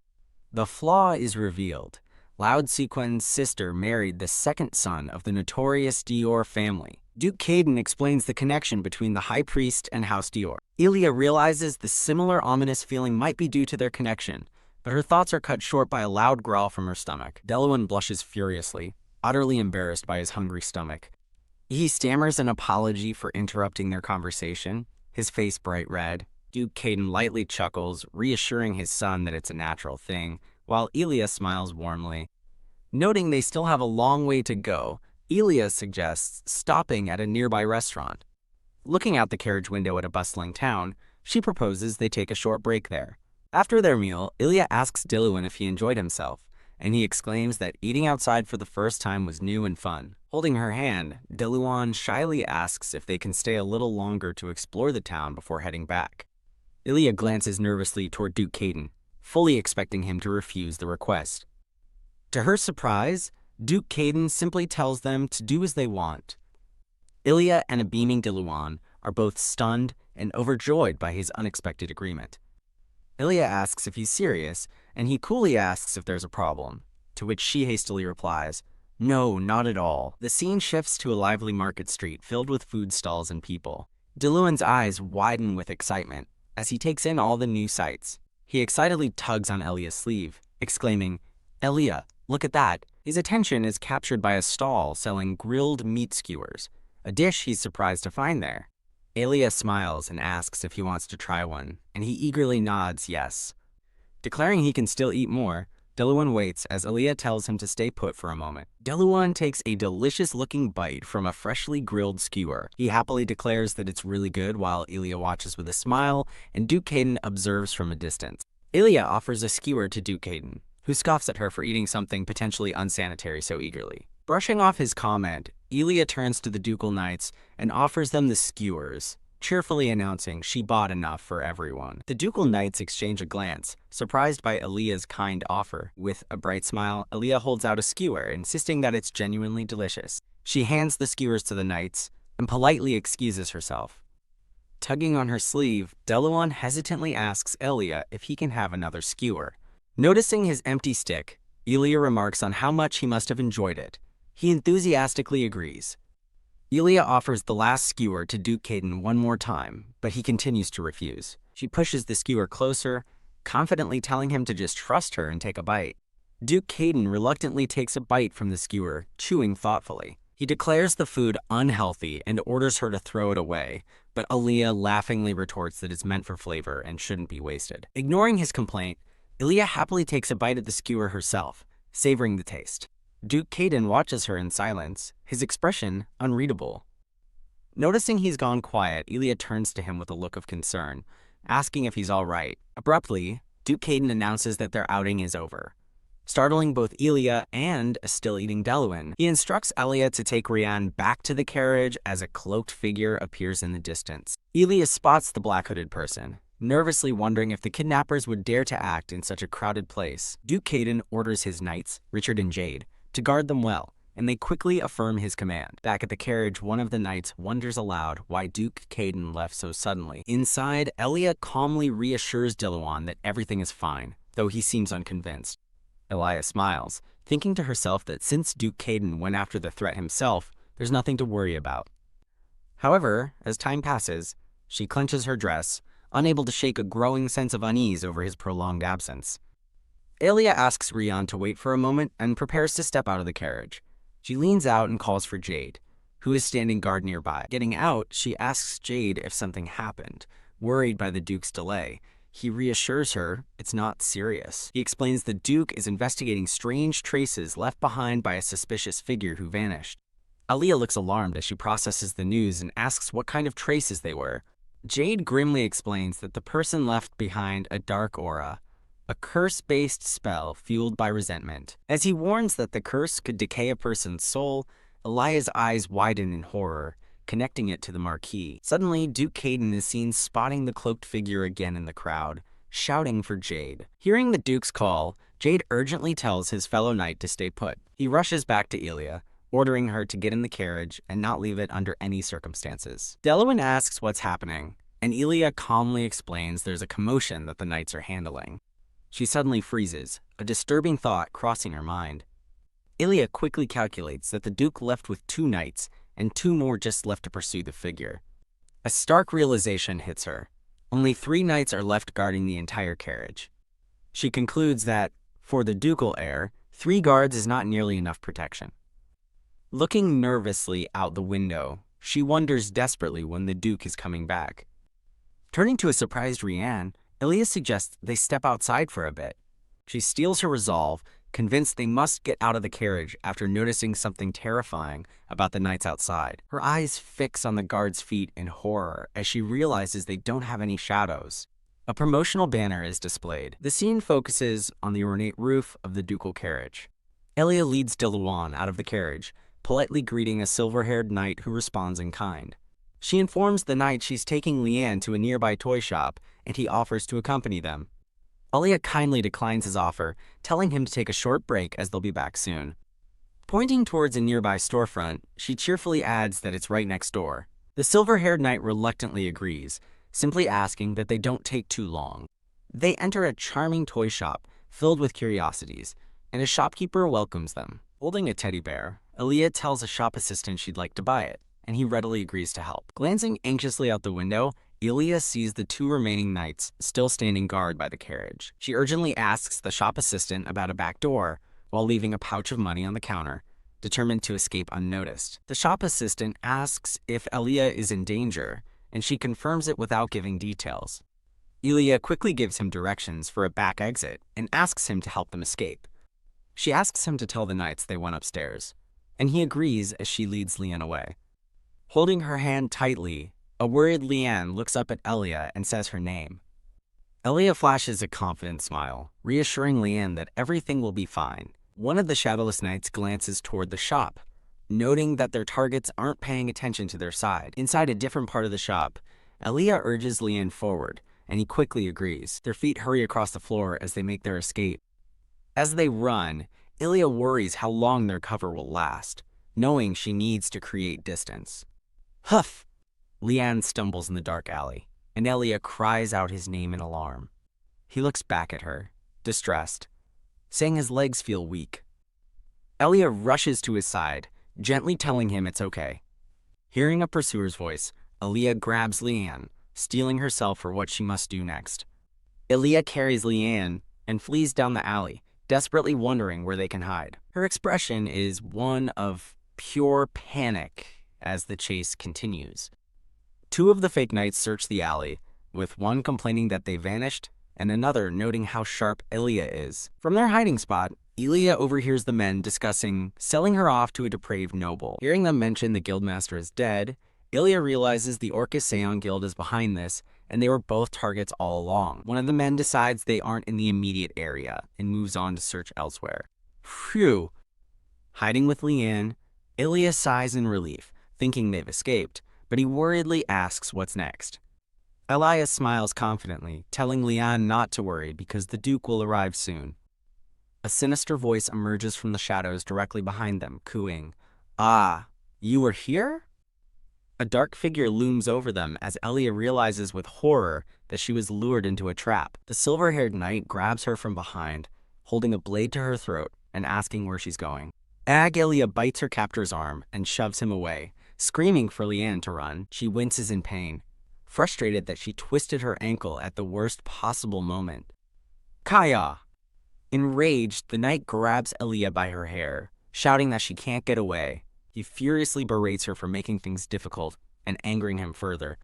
As another knight holds a crying Leanne, he warns his cohort not to damage Elia too much before they sell her. The silver-haired knight smirks cruelly, deciding her face is all that matters as he prepares to strike her with his sword's pommel. In a blur of motion, Duke Caden appears and viciously cuts down Elia's attacker. Wah! He effortlessly dispatches the other two assailants as they cry out in shock and pain. Duke Caden catches Elia as she falls, calling out to her. Dazed but relieved, Elia weakly tells him to get lost before thinking how thankful she is that he arrived in time. Overcome with exhaustion and guilt, she apologizes to the Duke, blaming herself for the incident. Duke Caden looks down at her, completely bewildered by her apology. He continues to stare, unable to comprehend what she's saying. Holding Elia and Leanne, Duke Caden icily commands his knights to wipe out the remaining assailants. Drifting into unconsciousness, Elia finds herself in a familiar, starry void once again. The scene shifts, and she awakens in a sunlit forest, confused about her location. She is startled by a white bird, realizing it's the same one she saw at the temple. As the bird takes flight, Elia instinctively calls out for it to wait. She looks on, feeling an inexplicable urge to follow it. Following the path the bird took, she pushes through the trees and exclaims that she's found it. She stops dead in her tracks, shocked to see who is standing in the clearing. Elia stares in disbelief at Duke Caden Nathan, who stands calmly with the mystical bird perched on his finger. In a tranquil forest setting, Duke Caden watches the ethereal white bird on his hand. Back in a dark room, Duke Caden stands over Elia's bed and asks if she is finally awake. Tucked under the covers, a groggy Elia recognizes him, and he confirms his presence. Elia sits up, recalling that she was on her way from the temple when she noticed a suspicious person. Back in her room, Elia realizes she must have twisted her ankle while trying to escape. She looks down at her ankle in confusion, wondering why she feels no pain at all. Duke Caden explains that he already had it treated, so she doesn't need to worry. He elaborates that he called a priest to heal her, so she wouldn't worry unnecessarily. Elia is stunned, realizing a hard-to-summon priest was called just for her treatment.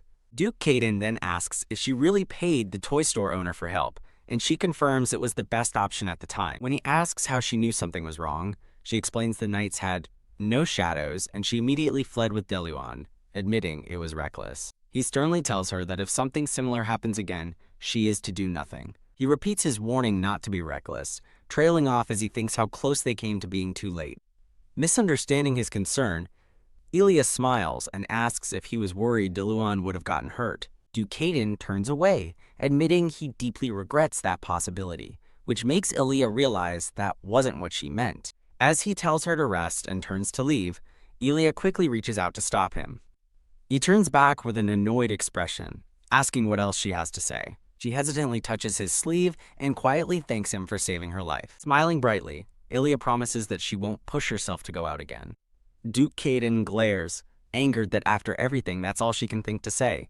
His eyes burn with an intense, unspoken fury. He abruptly turns and storms out of the room without another word. Left alone, a baffled Elia wonders what on earth made him so angry this time. 3 days later, Elia walks through the gardens, noticing security around the mansion has been heavily increased. She muses that while being safe is good, the new situation has created a problem. In addition to Richard and Jade, 2 more knights now follow her everywhere, making her feel suffocated.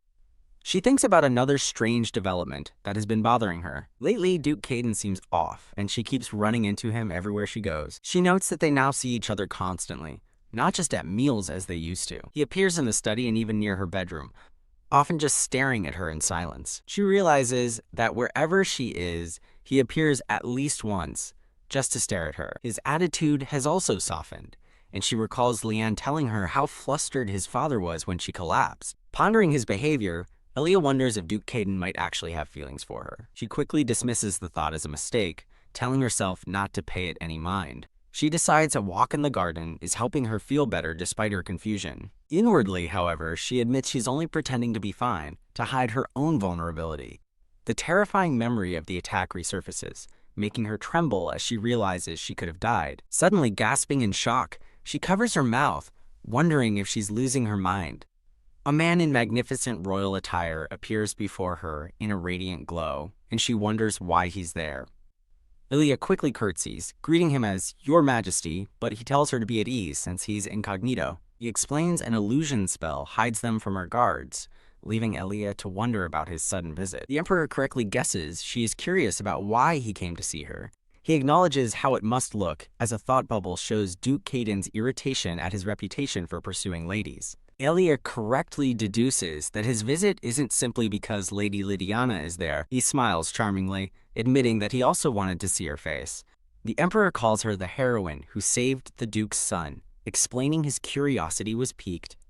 Elia humbly insists it was a mere coincidence, as she simply witnessed the kidnapping and intervened. He listens to her explanation with a knowing, pleasant smile. With a slight shrug, the Emperor casually says he'll take her word for it. Elia carefully asks if Duke Caden is aware of his visit to the estate. Her question makes the Emperor burst into a delighted laugh. He remarks that she's quite different from the rumors, finding her composure interesting, while she coolly replies that rumors are just rumors. He informs her that she should expect an official invitation to the palace soon.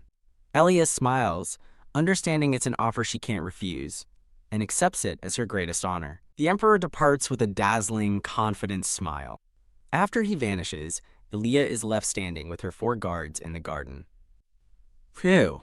Later, she collapses onto her bed, thinking she almost died from sheer anxiety. Slumped in the garden, she feels overwhelmed by the forced palace visit and the Emperor's distracting good looks.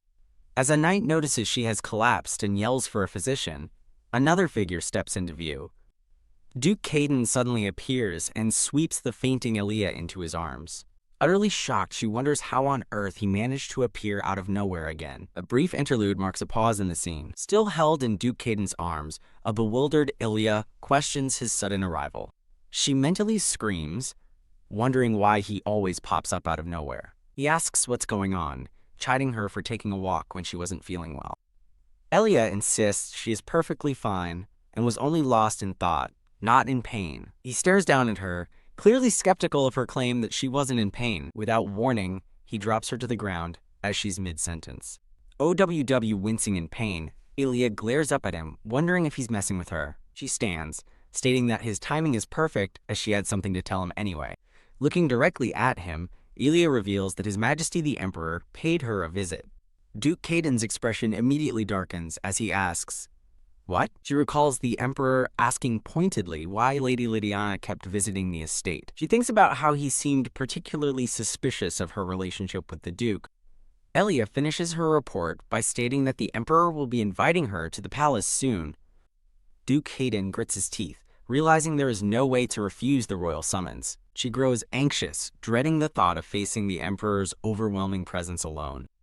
To her surprise, Duke Caden declares he won't let her go alone and tells her to be prepared. He questions why she doesn't seem pleased, and she quickly stammers that it isn't that. Putting on a bright facade, Elia forces a cheerful smile.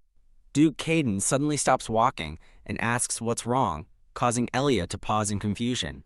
In a cute visual aside, she tells him he was making a strange expression, which he questions. She explains that it looked like he was smiling, but not quite. Dismissing her words as nonsense, Duke Caden turns and says he's heading inside.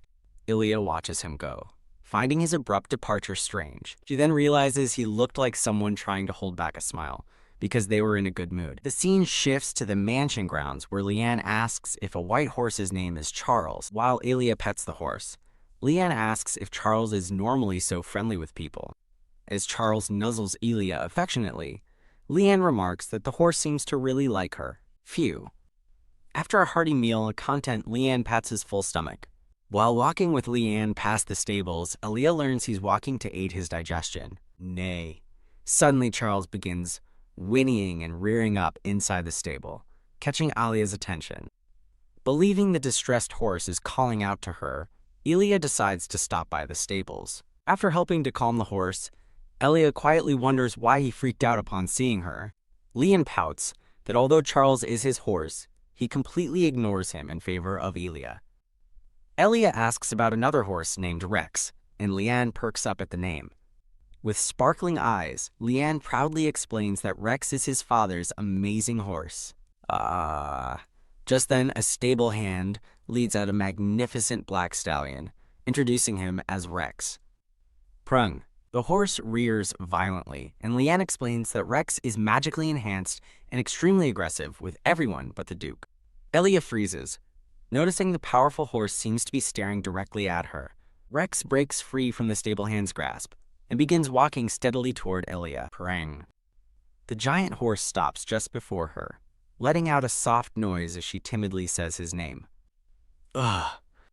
The flustered stable hand apologizes for Rex's stubbornness, but Elia tells him it's fine. The stable hand tries to coax Rex away, saying he needs to be cleaned before the Duke arrives. Before Elia can react, Rex deftly scoops her onto his back. Now, seated on the powerful stallion, a bewildered Elia tries to process what just happened. Marveling at his strength, she realizes too late that Rex is bolting with her on his back. Leanne and the stable hand scream in panic as Rex gallops away with Elia. Holding on for dear life, Elia yells for Rex to stop, questioning his sudden rampage. She watches helplessly as the distance widens, leaving Leanne and the stable hand far behind. Her eyes widen in pure shock as the horse continues its mad dash. Panicked, she sees a wall ahead and braces for a crash, convinced they're doomed. Instead of stopping, Rex rears up magnificently, preparing to leap over the massive wall. The horse soars over the barrier, landing gracefully in the woods beyond the estate. Elia is speechless, amazed that the horse cleared the wall, and realizing they have now left the estate grounds entirely. Now deep in the woods, she confronts the horse, asking what kind of life this is and why he dragged her out here. After finding some water, she tells Rex it's time to go back to the Duke's estate, asking if he knows the way. Nee! In response, Rex rears up, surrounded by a swirling blue magical energy. He completely ignores her, prompting an exasperated reaction from the stranded Elia. Trembling with frustration, she bursts out in anger, calling him a troublemaker who will be the death of her. She turns away from the stubborn horse, her patience clearly worn thin. Realizing he must understand her, she tells the magically modified horse to do what he wants. She'll find her own way back. As she walks off, she looks around at the endless trees, wondering just how far they've traveled. Elia ventures deeper into the dark, unfamiliar forest alone. She notices an unsettling silence.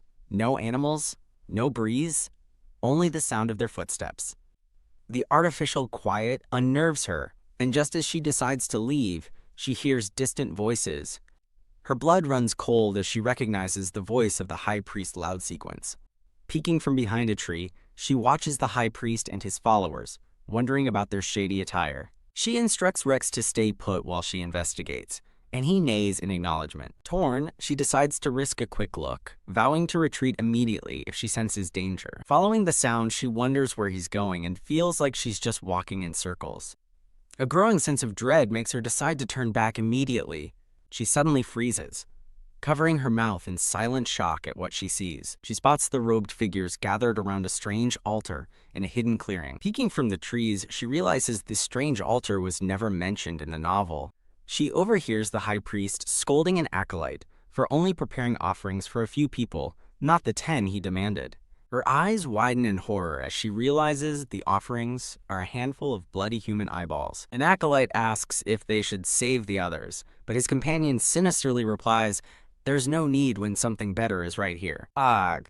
A sudden scream cuts through the silence, and a terrified Elia clamps her hand over her mouth. Horrified, she hears desperate pleas for mercy followed by agonizing screams. Trembling uncontrollably, she realizes she has to get away now before she's discovered. The High Priest suddenly stops, his attention caught by a faint sound nearby. He smirks, musing that a little rat has snuck in, and wonders how she'll escape, recalling how easily he gouged out his victim's eyes. With a cruel look, he decides to find the spy who dares to watch him.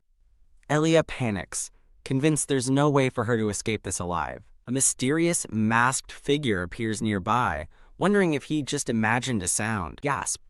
As the figure gets closer, Elia is suddenly yanked backward out of sight. She collapses on the forest floor, gasping for breath, thinking she was about to die.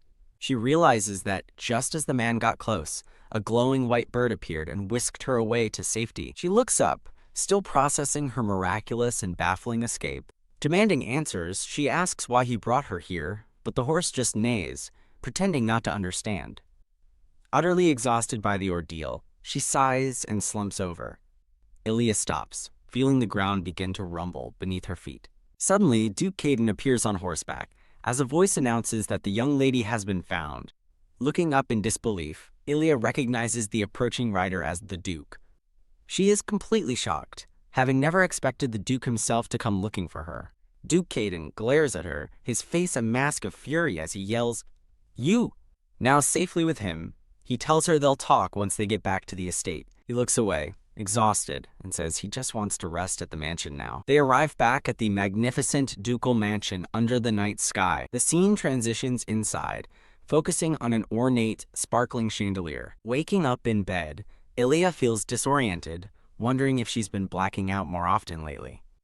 She tries to process the absurd and horrifying events she witnessed the day before. The memories feel so surreal that she questions if they even really happened to her.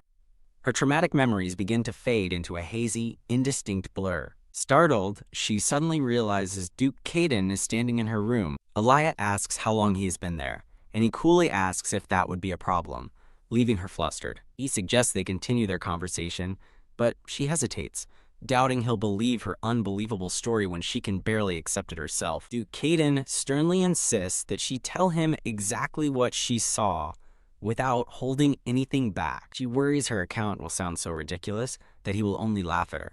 Overwhelmed with anxiety, Ilya concludes there's no way he will ever believe her. He urges her to speak freely without worrying about how it sounds. She questions why she should trust him now, remembering his past behavior and wondering when his attitude changed, then deflects by asking for updates on Leanne's kidnapping case. The two of them face each other in a tense silence that fills the spacious room. He states he is only bringing up their talk because she seems to have forgotten it, causing her simmering frustrations to finally boil over. She silently recalls all his past mistreatment, the constant suspicion, the monitoring, and the unfair contract. Deciding his newfound interest needs to be addressed, she steels herself for a confrontation.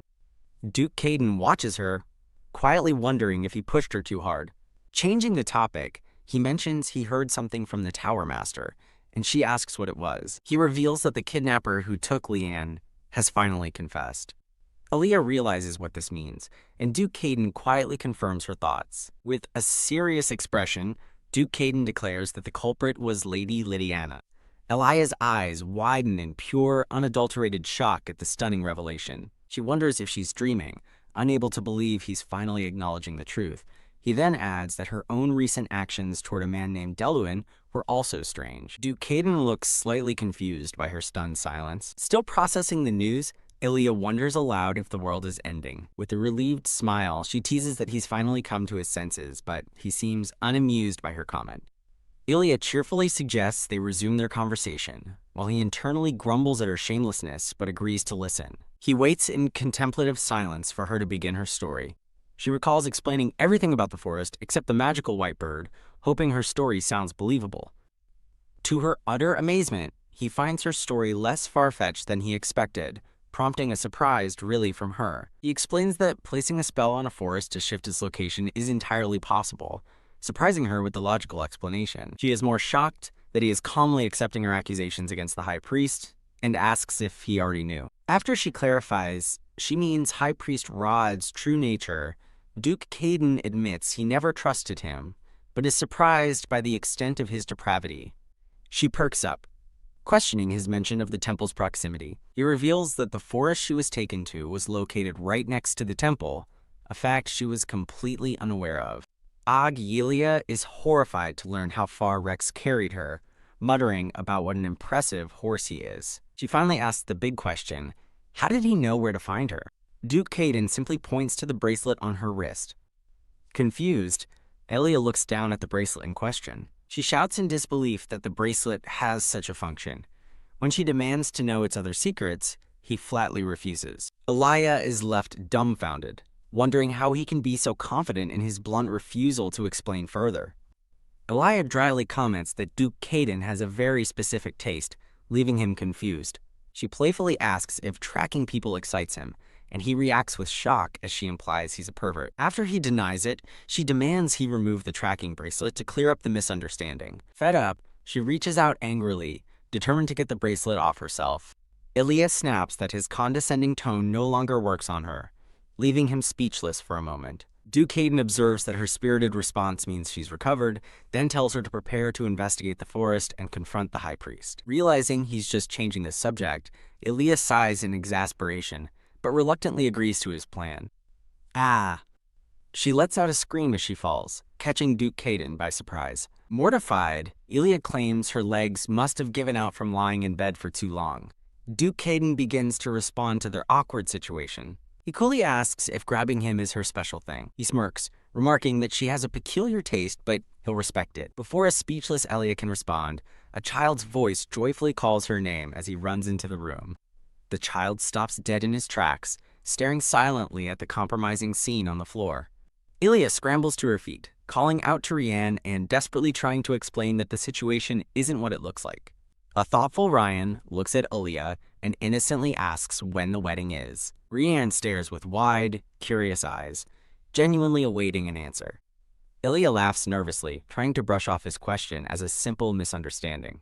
Later at the dining table, Aaliyah asks Rianne if he's feeling better now. Rianne casually reminds Ellie that she returned to the mansion in his father's arms, a revelation that leaves her utterly stunned. Stuttering in disbelief, Aaliyah asks Rianne if what he said is really true.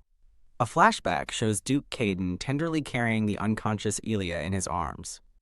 Elliot touches her face, flushed as she wonders if the Duke really cared for her himself. Her thoughts drift to a hazy, idealized memory of a smiling bride holding a bouquet of flowers. She pauses, a sudden realization dawning on her. She considers that while Lady Radiana might just be busy, there could be another reason for her absence. She asks a maid if Lady Radiana has visited, and the maid confirms the Duke has rejected all of her recent visit requests.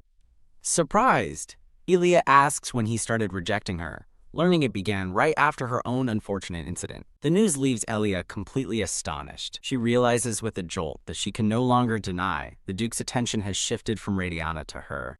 A grand ducal carriage pulls up outside, ready for their departure. Dressed for the outing, Aaliyah closes her eyes and grimly accepts that her situation has become complicated. She finds herself becoming increasingly conscious of Duke Hayden as he works nearby. Trying to distract herself, she's haunted by Ryan's words about his father carrying her to bed. Composing herself, Aaliyah focuses on the task ahead. She questions Duke Hayden about meeting the high priest alone, and he confirms it's a private matter.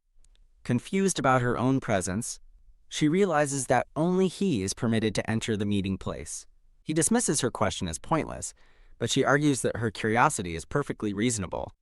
Duke Hayden looks at her with a stern, unreadable expression, falling silent. Aaliyah is momentarily taken aback by his intense gaze. Stunned by his unexpected reply, she quietly agrees to his terms. Duke Hayden relays a report from the Tower Master, explaining the forest is sealed by complex spells that are difficult to dispel. He continues, stating they've also found a clue related to the lake she saw in her vision, where Rex drank water. He sternly remarks that Rex's strength doesn't give him an excuse to drink from suspicious sources. Leaning forward, Elliot anxiously asks if there was something dangerous in the lake. He grimly explains a human corpse was found at the bottom of the lake, causing Aaliyah to gasp in horror. Duke Hayden continues, stating the corpse has likely contaminated the entire lake, though it's yet to be fully confirmed. Aaliyah thinks to herself that he explained everything so thoroughly just to ease her worries. A gentle, reassured smile graces her lips.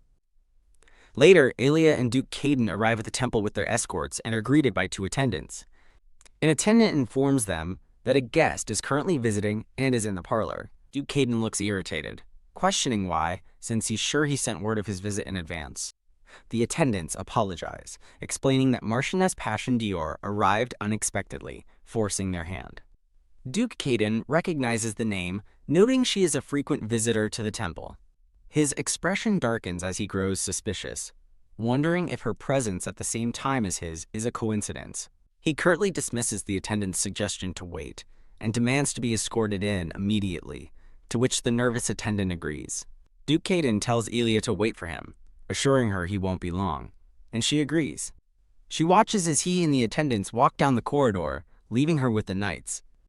Left to her own devices, Aaliyah contemplates looking around the temple while she waits. She is suddenly surprised by the appearance of the magical white bird, wondering why it is here. Glancing at the oblivious knights, she realizes she is the only one who can see the bird. The bird takes flight, and she intuits that it is heading toward the central sanctuary. With a look of determination, Elia decides to follow it. The sound of her purposeful steps echoes in the quiet hall.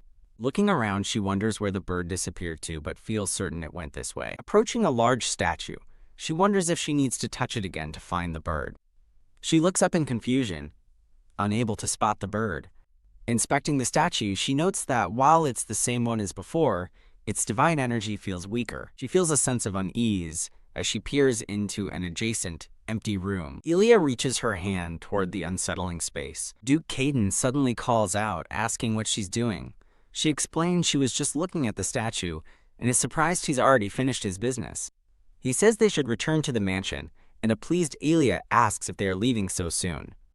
She adds that she's getting hungry and wants to go eat something, and he agrees. While walking, Elia asks if she can visit the temple often, and Duke Caden agrees but asks for her reason. She claims she wants to pray in the sanctuary, but internally vows to keep observing the temple, convinced something is amiss. Duke Caden listens to her reason with a neutral expression. He allows her to visit, but only once a week, stating that more frequent visits would be troublesome. He then informs her that visiting will be difficult at the end of the month, sparking her curiosity. The reason is revealed. The seasonal festival will be held in 4 weeks. As a festival scene unfolds, he explains that the temple leads a ritual during the event. Elia realizes that with the high priest and others away at the festival, the empty temple will provide a perfect opportunity for her investigation. Lost in her planning, she absent-mindedly leans her head against his shoulder, startling herself. She looks up at Duke Caden, confused about why he suddenly stopped walking. Her eyes follow his intense gaze, and she is shocked to see a silver-haired man she recognizes as the Marquis. The Marquis returns their stare with a faint, knowing smirk. As a sinister aura emanates from the Marquis, Duke Caden's expression hardens with fury. Elia looks between the two men, wondering aloud what the Marquis said to provoke Duke Caden and if he understood the unspoken exchange. Now, in chibi form, she sits utterly perplexed by the tense encounter. Inside the carriage, she calls out to the silent, brooding Duke. As he remains quiet, she sighs internally, frustrated that he's not telling her what happened. He finally speaks, asking if she noticed anything suspicious at the temple, commenting that she seemed to have found something.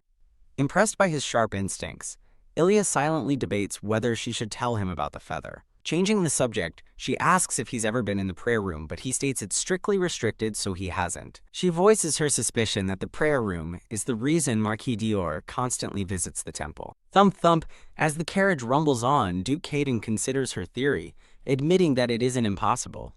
Elia's eyes widen with a sudden spark of inspiration. She suggests using the upcoming festival to sneak into the prayer room while the temple is empty, but Duke Caden dismisses the idea, revealing it's protected by an impenetrable holy barrier. Confused, Elia asks about the barrier. He explains only High Priest Raud or the Pope can bypass it, and even the Tower Master's magic is useless against it. Elia reasons that with Raud being uncooperative, their only hope would be the Pope. Duke Caden's expression remains grim. He confirms their dead end, stating that the Pope is currently unconscious. Whimper. Ilya despairs at how badly things are going, realizing they have no other options. Looking out the carriage window, she sighs in frustration that every plan they devise leads to a dead end. Her reflection triggers a sudden, unsettling memory. A dark and grainy flashback begins to surface. Thump!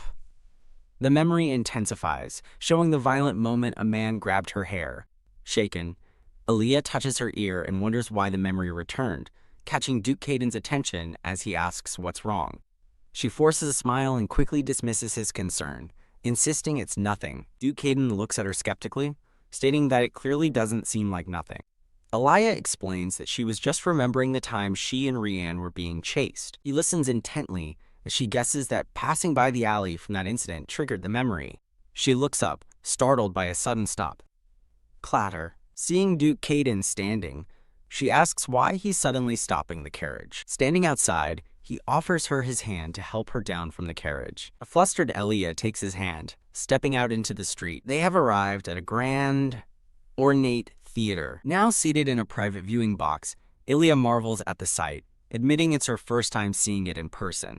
Turning to Duke Caden, she asks why he brought her here. He explains that the best way to deal with bad memories is to overwrite them with new ones. Surprised by his thoughtful words, Aaliyah admits she's shocked to hear him say something so considerate. Duke Caden reveals that his sister, Burka, once told him the same thing. He admits he never imagined he would be the one repeating those words to someone else, leaving Aaliyah touched. He tells her to forget the vermin who attacked her, prompting her to playfully ask if he's worried about her.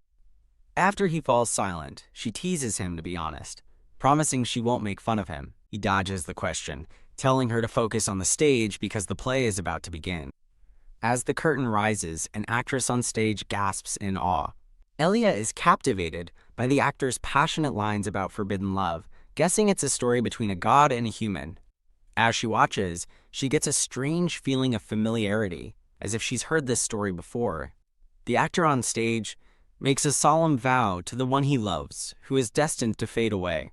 Aaliyah has a shocking realization as the actress calls out the god's name, Position, the very same god tied to the sword he gifted the emperor. The actor on stage raises the divine sword. The actress desperately calls out to a man named Demian.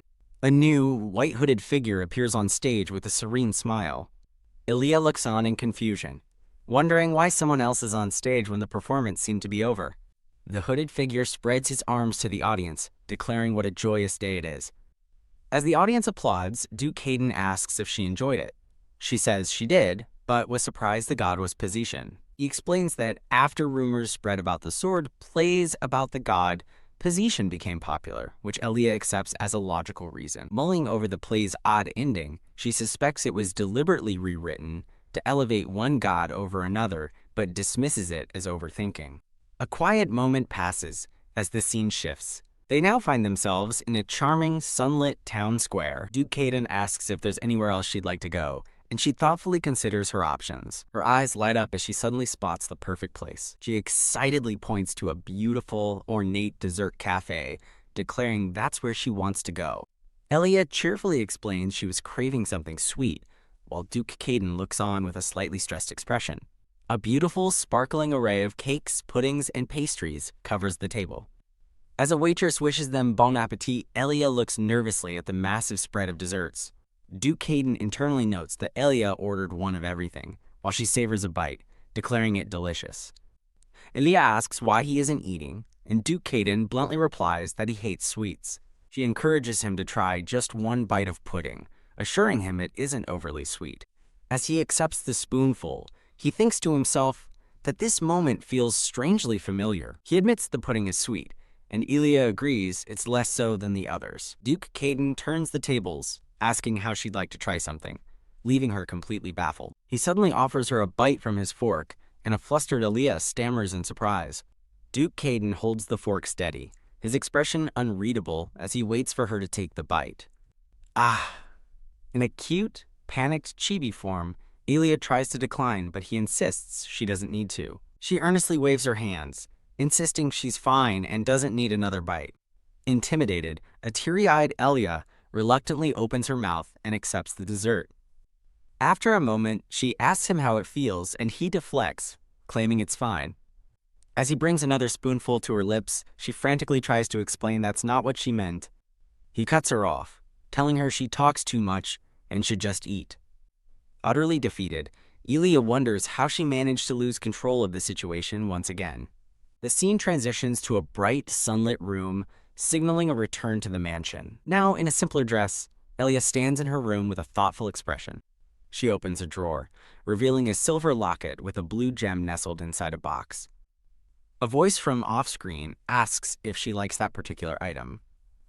In a past scene, Aaliyah stands in a shop before a woman, confirming her interest in the locket. The shopkeeper remarks on how quietly Aaliyah appeared, while Aaliyah asks if the unique necklace is for sale. The shopkeeper explains that since the locket hasn't sold for a long time, she was planning to dispose of it soon. She adds that she would be grateful if Aaliyah would be the one to purchase it. Back in the present, Aaliyah touches the locket, pondering why this specific item caught her attention. A memory surfaces of her younger self, looking back at a young boy. A smiling Ryan peeks around a doorway, cheerfully calling out to Eli. She warmly greets Ryan, asking if he slept well, to which he enthusiastically agrees. She playfully asks if he wore the necklace even while bathing, and he proudly confirms he did since it was a gift from her. Changing the subject, Elia asks Rian about his swordsmanship lessons. He explains he's learning theory before starting training, and she fondly reflects on how much he has grown. A knock at the door interrupts their conversation as a voice asks to enter. After Elia grants permission, a maid enters carrying a small, covered tray. The maid presents a letter with an imperial seal, announcing an invitation from the palace has arrived. A brief, glowing image of the Marquis appears, a sly smile on his face. Elia thinks to herself with grim certainty that the moment she was expecting has finally come. She sits quietly on her bed, her expression somber as she stares at the official invitation. A grand carriage arrives as Elia internally notes how frequently she and Duke Caden have been going out recently. Inside, Duke Caden asks if she dislikes their outings, but she clarifies that isn't it, though he observes she seems less than thrilled. Duke Caden expresses his irritation that the palace summoned them now, despite his request to meet next week. Dressed for the occasion, Elia listens silently to his complaint. He looks at her intently, assuring her that he won't let her go into the palace alone. Touched by his simple but firm declaration, Elia feels a warm, fuzzy feeling spread through her. He explains he anticipated they'd try to summon her alone, so he took measures, surprising her that the Emperor agreed. Duke Caden reveals that he only had to lightly mention the pact between them. An ornate clock symbolizes the pact, described as a ceasefire between the Duke and the Emperor that maintains a fragile peace. Elia soberly understands the pact's implication. If he truly desired it, Duke Caden could challenge for the throne. Duke Caden sighs, annoyed. As narration explains, the pact with the Emperor heavily favors him. He wonders how the palace knew he was free. Elia speculates that the Emperor's summons is an act of petty jealousy, noting he's also rejecting visits from Lady Radiana. She recalls that Lady Radiana has been depressed lately, subtly blaming Elia for being unable to see the Emperor. As an attendant announces the Emperor is waiting, Duke Caden helps Elia from the carriage, internally finding the situation unbelievable. Walking through the palace hall, Elia sighs in exasperation, dreading what kind of childish nonsense the Emperor will unleash on her. As they approach a grand set of doors, Duke Caden turns to Elia and quietly asks if she is nervous. He reassures her, advising her to simply respond as needed and not to worry too much. Palace attendants open the doors as he confirms they will be entering together. Elia smiles with renewed confidence, placing her faith in Duke Caden's support. He looks away, slightly flustered by her trust, and curtly agrees. Click, the ornate doors swing open, revealing the chamber beyond. A man with white hair greets Duke Caden formally, welcoming him and inviting them to sit. Now seated, Duke Caden thanks the Emperor, who says he knew the Duke was busy and wanted to accommodate him. The Emperor smirks, noting Duke Caden looks eager to leave, and asks if he has something he wishes to say. He cheekily suggests using magic to change his appearance, leaving a confused Elia wondering what he's talking about. The Emperor jokes he should change his face to Duke Caden's since Lady Radiana is so desperate to see him, making Elia question his seriousness. Duke Caden calmly explains he had to decline Lady Radiana's visit as he was still recovering from being bedridden. The Emperor mockingly says he should feel guilty, while Duke Caden silently tells himself to stay calm and ignore the taunts. Duke Caden cuts to the chase, formally asking the Emperor for the reason he summoned them. The Emperor flashes a disingenuous smile, claiming he only wanted to admire the Duke's face, which visibly irritates Duke Caden. Noting his foul mood, the Emperor asks if something happened. Elia claims his workload doubled, privately wondering about their animosity. The Emperor turns his attention to Elia, inquiring about her life at the estate and referencing the Duke's cold reputation. Elia firmly refutes his assumption, stating that Duke Caden has, on the contrary, treated her exceptionally well. The Emperor laughs cheerfully, remarking that he's glad to hear it. After sipping his tea, he declares that he now thinks Elia and Duke Caden seem to be a well-matched pair. Elia feels a pang of guilt, wondering if it stems from her awareness of the Duke's feelings for her. Losing his patience, Duke Caden asks if there is anything else or if they can finally leave. The Emperor chuckles condescendingly, acknowledging that the Duke must be very busy. He then changes his tone, revealing he recently spoke with High Priest Raud, who said something rather strange. Duke Caden's expression turns sharp as he listens intently to the Emperor's words. The Emperor reveals Raud found Elia's body to be unnaturally pure, which reminds Elia of the fortune teller's words. Duke Caden feigns confusion, but the Emperor dismisses it as understandable. The Emperor explains that Raud, despite his sensitivity to life energy, felt none from Elia, as if she were already dead. Elia calmly points out that she is clearly very much alive. The Emperor concedes that it makes no sense, but finds it unsettling nonetheless. He draws a chilling parallel between her condition and that of the Pope, who is currently bedridden. He speculates on the Pope's sudden collapse, despite the divine blessing of eternal life. The Emperor suggests it was as if the blessing simply ran out, triggering a memory for Elia from the original novel. A dark realization dawns on Elia as she connects the Pope's mysterious collapse with the timing of her own reincarnation into this world. Elia sits in heavy silence, processing the disturbing implications of the Emperor's theory. Breaking the silence, the Emperor announces he has a proposal for her, and she warily asks what it is. He suggests she undergo a purification ritual with Raud, and Elia inwardly panics, realizing it's a trap to examine her body. The Emperor leans back confidently, believing his plan to search her is a success. Duke Caden calmly interrupts, stating a ritual is unnecessary as he knows the reason for her condition, piquing the Emperor's curiosity. Grab. Duke Caden suddenly takes Elia's wrist, startling her as he prepares to explain. He presents her wrist to the Emperor, revealing a thin bracelet and declaring it to be a sealing device. The Emperor smirks, questioning why Duke Caden would place a seal on his supposed benefactor.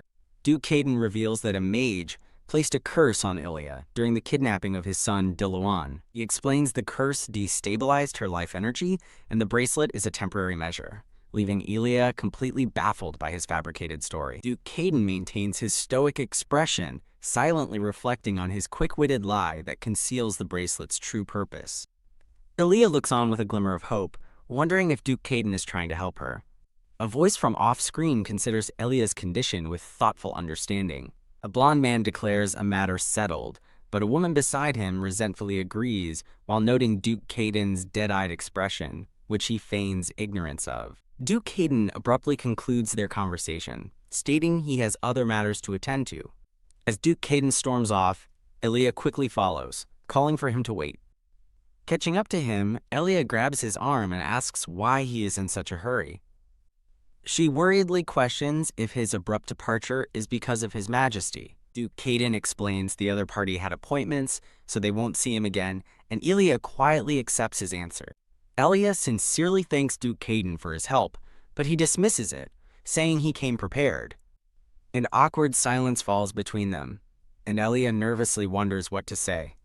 Elia breaks the silence by asking about her bracelet, and Duke Caden confirms it's a sealing device for more than just life energy. She reacts in shock, fearing the bracelet might be dangerously life-threatening. She silently observes his serious demeanor, thinking he's making the situation seem incredibly dangerous. Looking at his guarded expression, Elia decides it's better not to press for more details. Changing her approach, she offers a reassuring smile and asks if the device is at least safe. Duke Caden turns to her with a calm expression, promising that nothing bad will happen. Elia grabs his arm, anxiously questioning how he can be so sure. She is suddenly startled, realizing Duke Caden is leaning in very close to her. He continues to lean in, his gaze fixed and serious.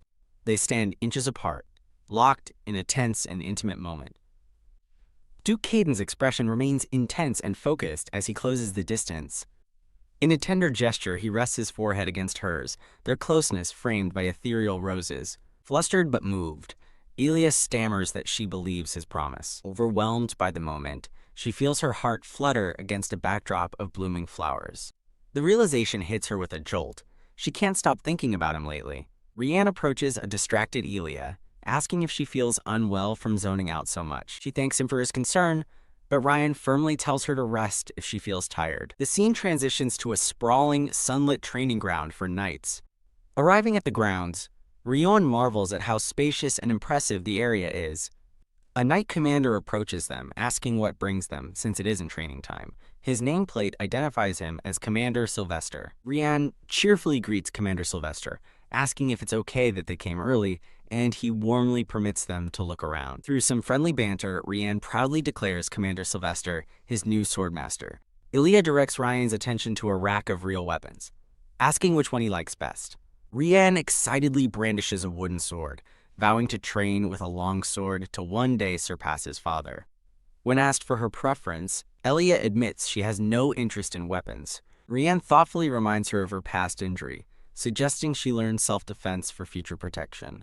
Ilya is touched, realizing with a soft ah that Rian still remembers that day. She pats Ryan's head, assuring him he is well protected, though he remains convinced it's better to be safe than sorry. Rian turns to Commander Sylvester and asks him to help Ilya choose a weapon. Much to his surprise, Rian explains his reasoning, and Commander Sylvester thoughtfully considers a weapon suitable for Ilya's self-protection.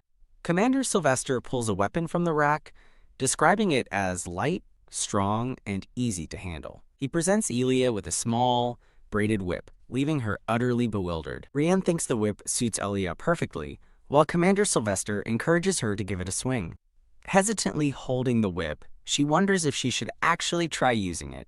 With a powerful swoosh, she cracks the whip with surprising force, stunning herself. She finds it surprisingly easy to wield and considers that it might be a good idea to carry. Turning to Commander Sylvester, she questions whether Duke Caden would even approve of her having a weapon. Commander Sylvester gives her a reassuring wink, promising the Duke will agree and offering to find her a trainer. He then shifts his focus to Rian, who eagerly agrees to begin his sword training. Later, Ilya walks alone down a long, ornate hallway, lost in thought. An attendant informs Ilya that Lady Lydiana has arrived, surprising her that Duke Caden approved the visit. Walking to meet her guest, Ilya hopes the visit will be a welcome distraction from her stress over the Duke. Her thoughts are interrupted when Duke Caden suddenly appears, startling her by stating she is late. Ilya gives a vague excuse, privately wishing she didn't have to be around him at that moment. As he holds the door open, Ilya internally complains that he shows up everywhere, like a stalker. The word stalker triggers a memory, and her eyes widen in sudden, dawning realization. She recalls a crucial detail from the novel. When Duke Caden first grew interested in Lydiana, he became obsessively attached. The scene opens to reveal a smiling and radiant Lady Lydiana. Lydiana warmly embraces Ilya, exclaiming how much she's missed her, as a bemused Duke Caden looks on. Lydiana puts on a tearful display of affection, which Duke Caden internally dismisses as a mere performance. Finally acknowledging Duke Caden, Lydiana feigns surprise and apologizes for not noticing him earlier. A tense silence falls before Duke Caden coolly accuses Lydiana of overstepping her bounds, leaving her speechless. As Lydiana and Duke Caden trade barbs about her shamelessness, a weary Ilya gives up trying to mediate. The three are seated at a table laden with tea and desserts, the atmosphere thick with tension.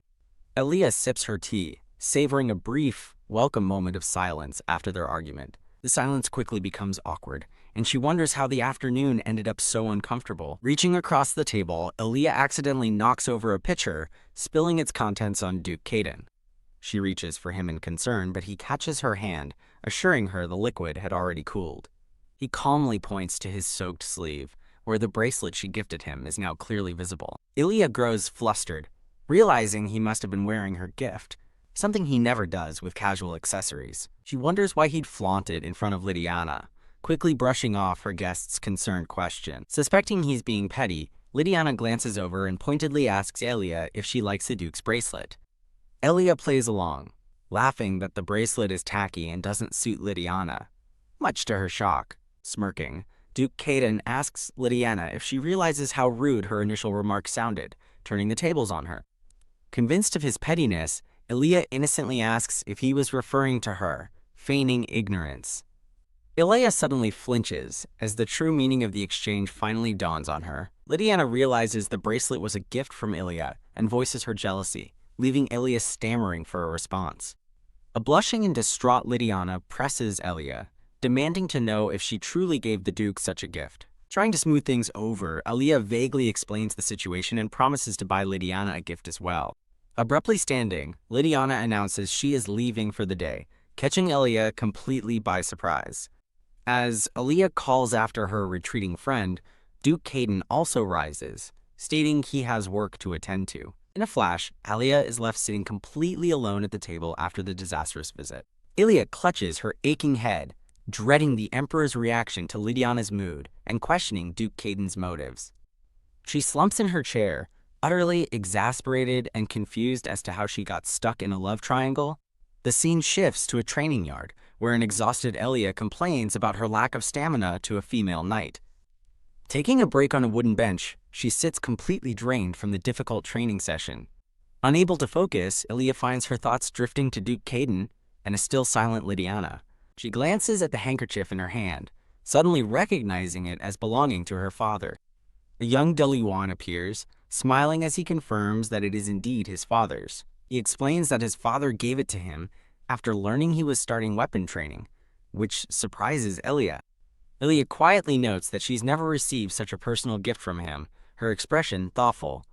In response to her somber mood, Deluan offers her a simple, understanding smile. Deluan's innocent comment that he's glad to see his father paying attention to her causes Ilya to laugh nervously. Cough. His observation catches her so off guard that she chokes on her drink. He then asks if she dislikes his father, prompting a flustered Ilya to explain that marriage is complicated. Deluan listens with wide, sparkling eyes, hanging on her every word with innocent curiosity. She continues, gently explaining that mutual affection between two people doesn't always guarantee a union. Deluan thoughtfully replies that Ilya tends to overthink things, and his simple wisdom leaves her stunned. He looks up at her, a little surprised by her strong reaction to his simple observation. A guard calls out to Deluan, prompting Ilya to decide her break is over and it's time to leave. As Deluan runs toward the guard, Ilya watches him go from her seat on the bench. Clenching her fists, Ilya realizes with newfound clarity that she has simply been overcomplicating things.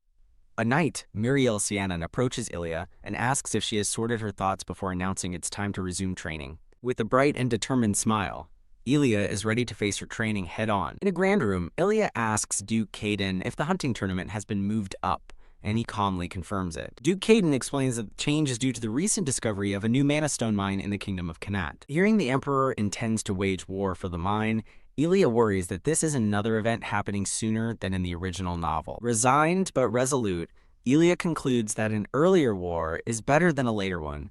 Confident in their victory, voicing her primary concern, she asks Duke Caden if he will be participating in the coming war. He confirms he will be commander again, prompting Ilya to ask if he's worried about the conflict. Duke Caden scoffs at her concern, questioning his own vast battle experience and asking what she could possibly be worried about. Ilya grows flustered, struggling to articulate her feelings as she looks away nervously. Giving up on subtlety, she blurts out that she might worry a little if he were to be injured. Completely caught off guard by her honest concern, a blushing Duke Caden covers his mouth in shock. Now embarrassed herself, Ilya demands to know why he's making that face, admitting she expected him to dismiss her worries. After a quick cough to regain his composure, Duke Caden informs her the war will begin in 2 weeks. He reassures her that preparations are mostly complete, and a relieved Ilya breathes a sigh of relief. Despite his reassurances, Ilya glances away with a lingering sense of unease on her face. Duke Caden suddenly challenges her, asking when she'll finally use his name instead of formal titles. As Ilya stares in shock, she awkwardly addresses him as Your Grace, and he reluctantly accepts it for now, stating she can call him by name when she feels like it. Later, Ilya complains to Duke Caden about her sore wrist after a tough training session. She explains that Muriel advised her to wear a brace, recalling the knight's comment on her delicate constitution. Duke Caden's expression darkens as he pointedly asks if Muriel gave her the brace personally, which a confused Ilya confirms.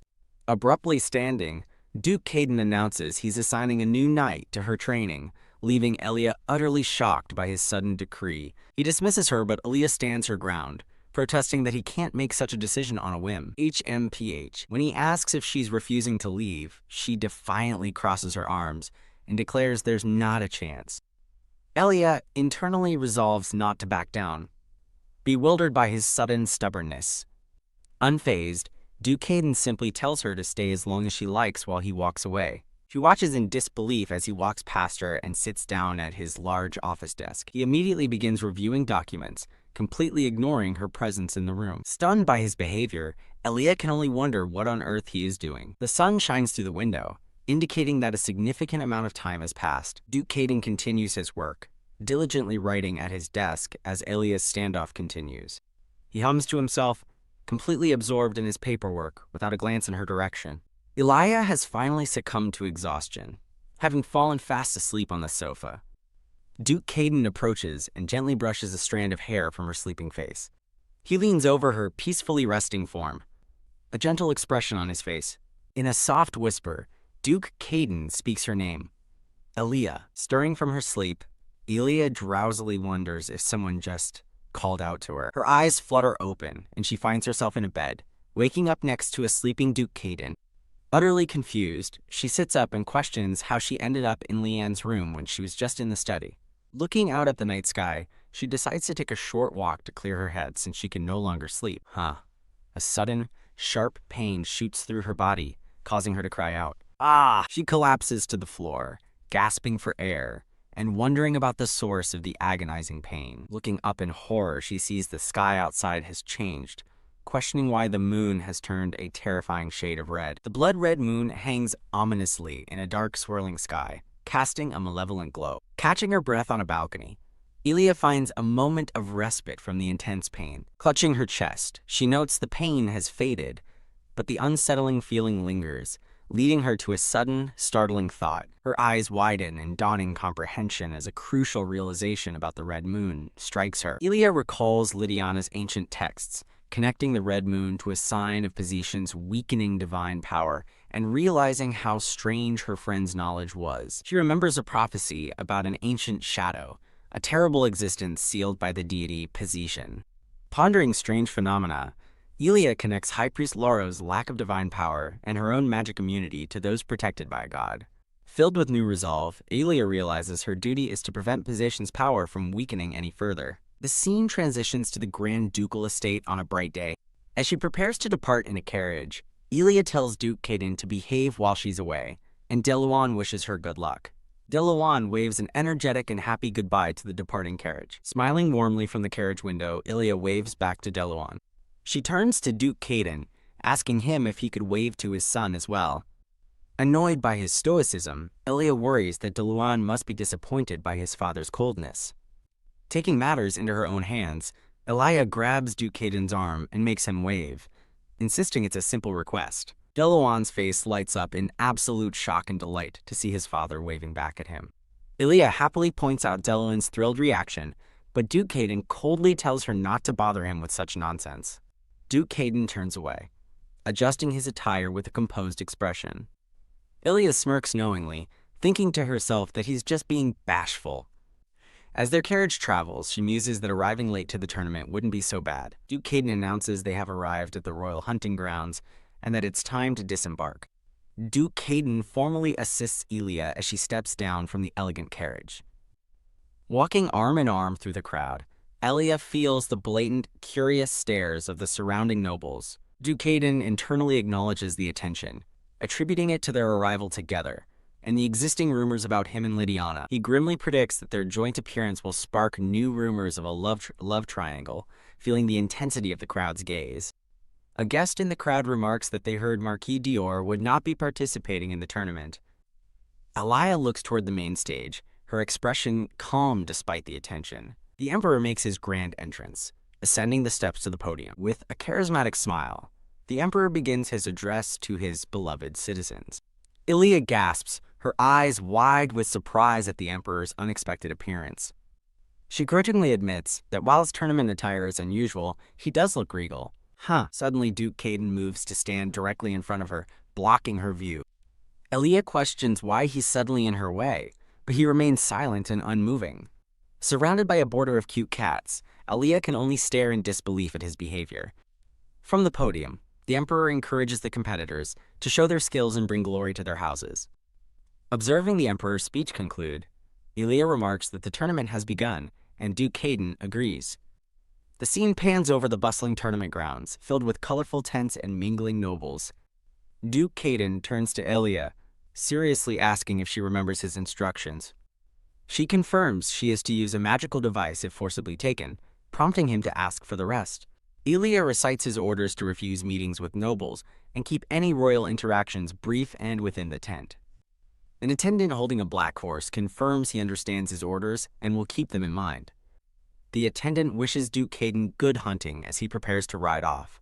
With a confident smile, Duke Caden agrees before heading into the hunt. Finally alone in her tent, Elia sighs in relief, calling the nosy nobles hyenas for flocking to her the moment Duke Caden left.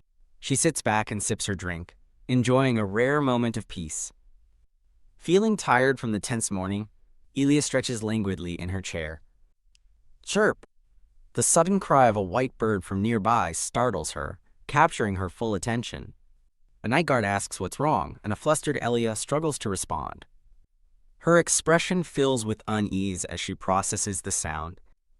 Elia realizes that despite sounding close, she can't see the bird from inside the tent. Torn, she wonders if she should investigate, weighing her promise to stay put against the feeling that the sound is calling to her. She recalls that the bird's cry always precedes a significant event, and a terrible fear for Duke Caden's safety grips her. Her night guard calls out to her, his voice laced with concern. Making a decision, Elia apologizes and says she must step out for a moment, convinced she must check to be safe. The night guard reminds Elia of her promise to Duke Caden, insisting she cannot leave the tent. Clutching her dress, Elia explains her bad feeling. Convinced that Duke Caden is in grave danger, she desperately pleads with her guards to let her go, promising to take full responsibility for her actions. One of the guards reluctantly agrees, warning her to return immediately if the situation becomes too dangerous. Elia dashes into the dense woods, determined to find Duke Caden. She recalls spotting the white bird and following its path deep into the unfamiliar forest. Running with DeLuan in her arms, Elia anxiously wonders how much further she must go. She observes the thick, disorienting forest, noting how easily something terrible could go unnoticed within it. A sudden, piercing scream echoes through the trees, and Elia instantly recognizes the voice. She asks her knight if he heard the scream, and he confirms, advising they approach with caution. As they move forward, Elia racks her brain, certain the voice was familiar but unable to place it. Her eyes widen in a sudden, horrified realization as she finally remembers whose voice it was. Elia realizes it's the Emperor's voice as she pictures him shouting in terror for something to stop. The Emperor's frantic voice continues to echo, pleading for someone to stay back and get away. Elia watches in confusion, thinking he's hallucinating, as an armored figure attacks another knight with a scream of pain. Her eyes widen in shock as she realizes Duke Caden is also present in the chaotic scene. Duke Caden stands over a mysterious man, remarking on his clever disguise and demanding he reveal his identity. The wounded man defiantly scoffs, refusing to reveal any information to Duke Caden. Unfazed, Duke Caden declares he will simply force the information out of him as dark power gathers. Elia shouts for him to stop as an arrow flies toward Duke Caden, and she desperately tells him to get away. A dark slash strikes the man as he tries to flee, prompting Elia to cry out for Duke Caden. The man is thrown to the ground as dark energy erupts from Duke Caden's foot, pinning him down. An arrow strikes Duke Caden's shoulder, and his eyes glow red as he realizes the attacker had an accomplice. Elia flinches in pain, revealing she was the one struck by the arrow, blood staining her shoulder. Duke Caden looms over the downed man, demanding one last time that he identify himself. He grabs the terrified man by his collar, his red eyes blazing, as he furiously asks who ordered the attack. Just as the man begins to speak, he is silenced forever as a blade pierces his throat from behind. The man dies with a choked gasp, killed by Duke Caden's own hand. The body dissolves into black smoke, and Duke Caden stands frozen in place, his expression blank with shock. A massive wave of dark energy explodes outwards from Duke Caden, as Elia cries out his title in horror. Panicked, Elia calls out to Duke Caden again, desperately asking if he can hear her voice. She clutches her wounded arm, her fear growing, as she realizes she can no longer sense his presence at all. Elia prays that nothing terrible has happened to him, her mind filled with a dark premonition. An overwhelming sense of dread and despair washes over Elia. Trembling, she whispers, no, in utter disbelief and terror. Overcome with emotion, Elia finally screams his name into the forest. Caden. As she begins to fall, shouting his name, a gloved hand suddenly catches her arm. Duke Caden appears behind her, pulling her into a protective embrace before she hits the ground. Holding her close, he reassures a stunned Elia that he is all right. He repeats that he's fine, his hand gently resting on her arm. Elia collapses against him in relief, and they are enveloped in a warm, comforting light. In a quiet, sunlit clearing, Elia worriedly asks Duke Caden if he's truly unharmed. Duke Caden gently holds her hand, confirming once more that he is fine. His expression turns serious, as he tells her it is now his turn to ask a question. He confronts Elia, asking why she broke her promise to stay in the tent, causing her to look away guiltily. Duke Caden's voice trembles with fear as he imagines what could have happened to her during the attack. Elia sincerely apologizes for breaking their promise, though she insists she had a good reason. She confesses that the mere thought of him getting hurt was too terrifying for her to bear. Looking toward the heavens, Elia decides she must tell him everything about the red moon, Position, and the white bird. She begins her explanation to Duke Caden, telling him about the mystical white bird that only she can see. Her thoughts drift to Duke Caden as she recalls telling him she had a strong feeling he would be hurt. She remembers clarifying that she wasn't blaming him, only expressing her genuine worry for his safety. Lost in the memory, she pictures Duke Caden's stoic, silent expression as he listened to her. Her mind flashes to a sinister image of the Marquis, suspecting he is the true culprit behind the recent events. Pulled from her thoughts, Duke Caden tells her to return to the barracks for now, as the situation isn't over. He hands her a rolled-up scroll. He explains it's a teleport scroll and instructs her to use it, but she questions the expense for such a short trip. Amused, Duke Caden reminds her of his immense wealth, and Elia quietly accepts his point with an ah. He adds that it's the safest and fastest way, and she firmly grips the scroll in agreement. A bright, magical circle envelops Elia as she activates the scroll, vanishing in a flash of light. She reappears in a room where a green-haired knight, Richard, notes that the Duke gave her a teleport scroll. An aside explains that since the scroll was for one person, Richard had to walk back separately. Now alone, Elia sighs with exhaustion, pressing her temple as she wonders what is truly going on. She grimly compares her enemies to a sly snake, always waiting to strike at the smallest opening. A determined glint in her eye, she thoughtfully repeats the word snake, a plan forming in her mind. She asks Richard if he knows how to kill a snake, and he reacts with surprise at the strange question. Richard explains that the quickest way is to cut off its head, demonstrating a swift sword strike. Elia suggests another method, cutting off its tongue, leaving Richard to wonder at her meaning. She thinks about how this method, while not instantly fatal, would weaken the snake and eventually lead to its death.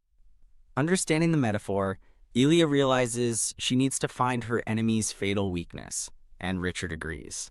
Pondering alone, Elia questions what the Marquis's weakness could possibly be. She suddenly recalls that the current Marquis, Passion Dior, inherited his title after the mysterious death of his father, Estan Dior. Her research revealed that Estan Dior suffered from a nervous disorder and rarely left his villa, with his cause of death still unknown. She remembers reading that Pasha Dior mourned his father deeply and spent years investigating the cause of his death. However, something feels off, as she recalls their relationship was known to be cold and distant. The investigation was fruitless, but a will was found with a cryptic message about the real becoming fake. A dark, abstract image flashes through her mind, emphasizing the mystery. The strange content of the will feels familiar, reminding her of a novel she read in her past life. She remembers a scene from the novel where a cultist celebrated their god's ascension to the seat of the sun. With a jolt of horror, Elia wonders if the weakening of Position's power was a deliberate plot. The legend of Position's sword comes to mind, where a follower used it to put the deity into a deep rest. The narrative confirms this is the legend tied to the sacred weapon.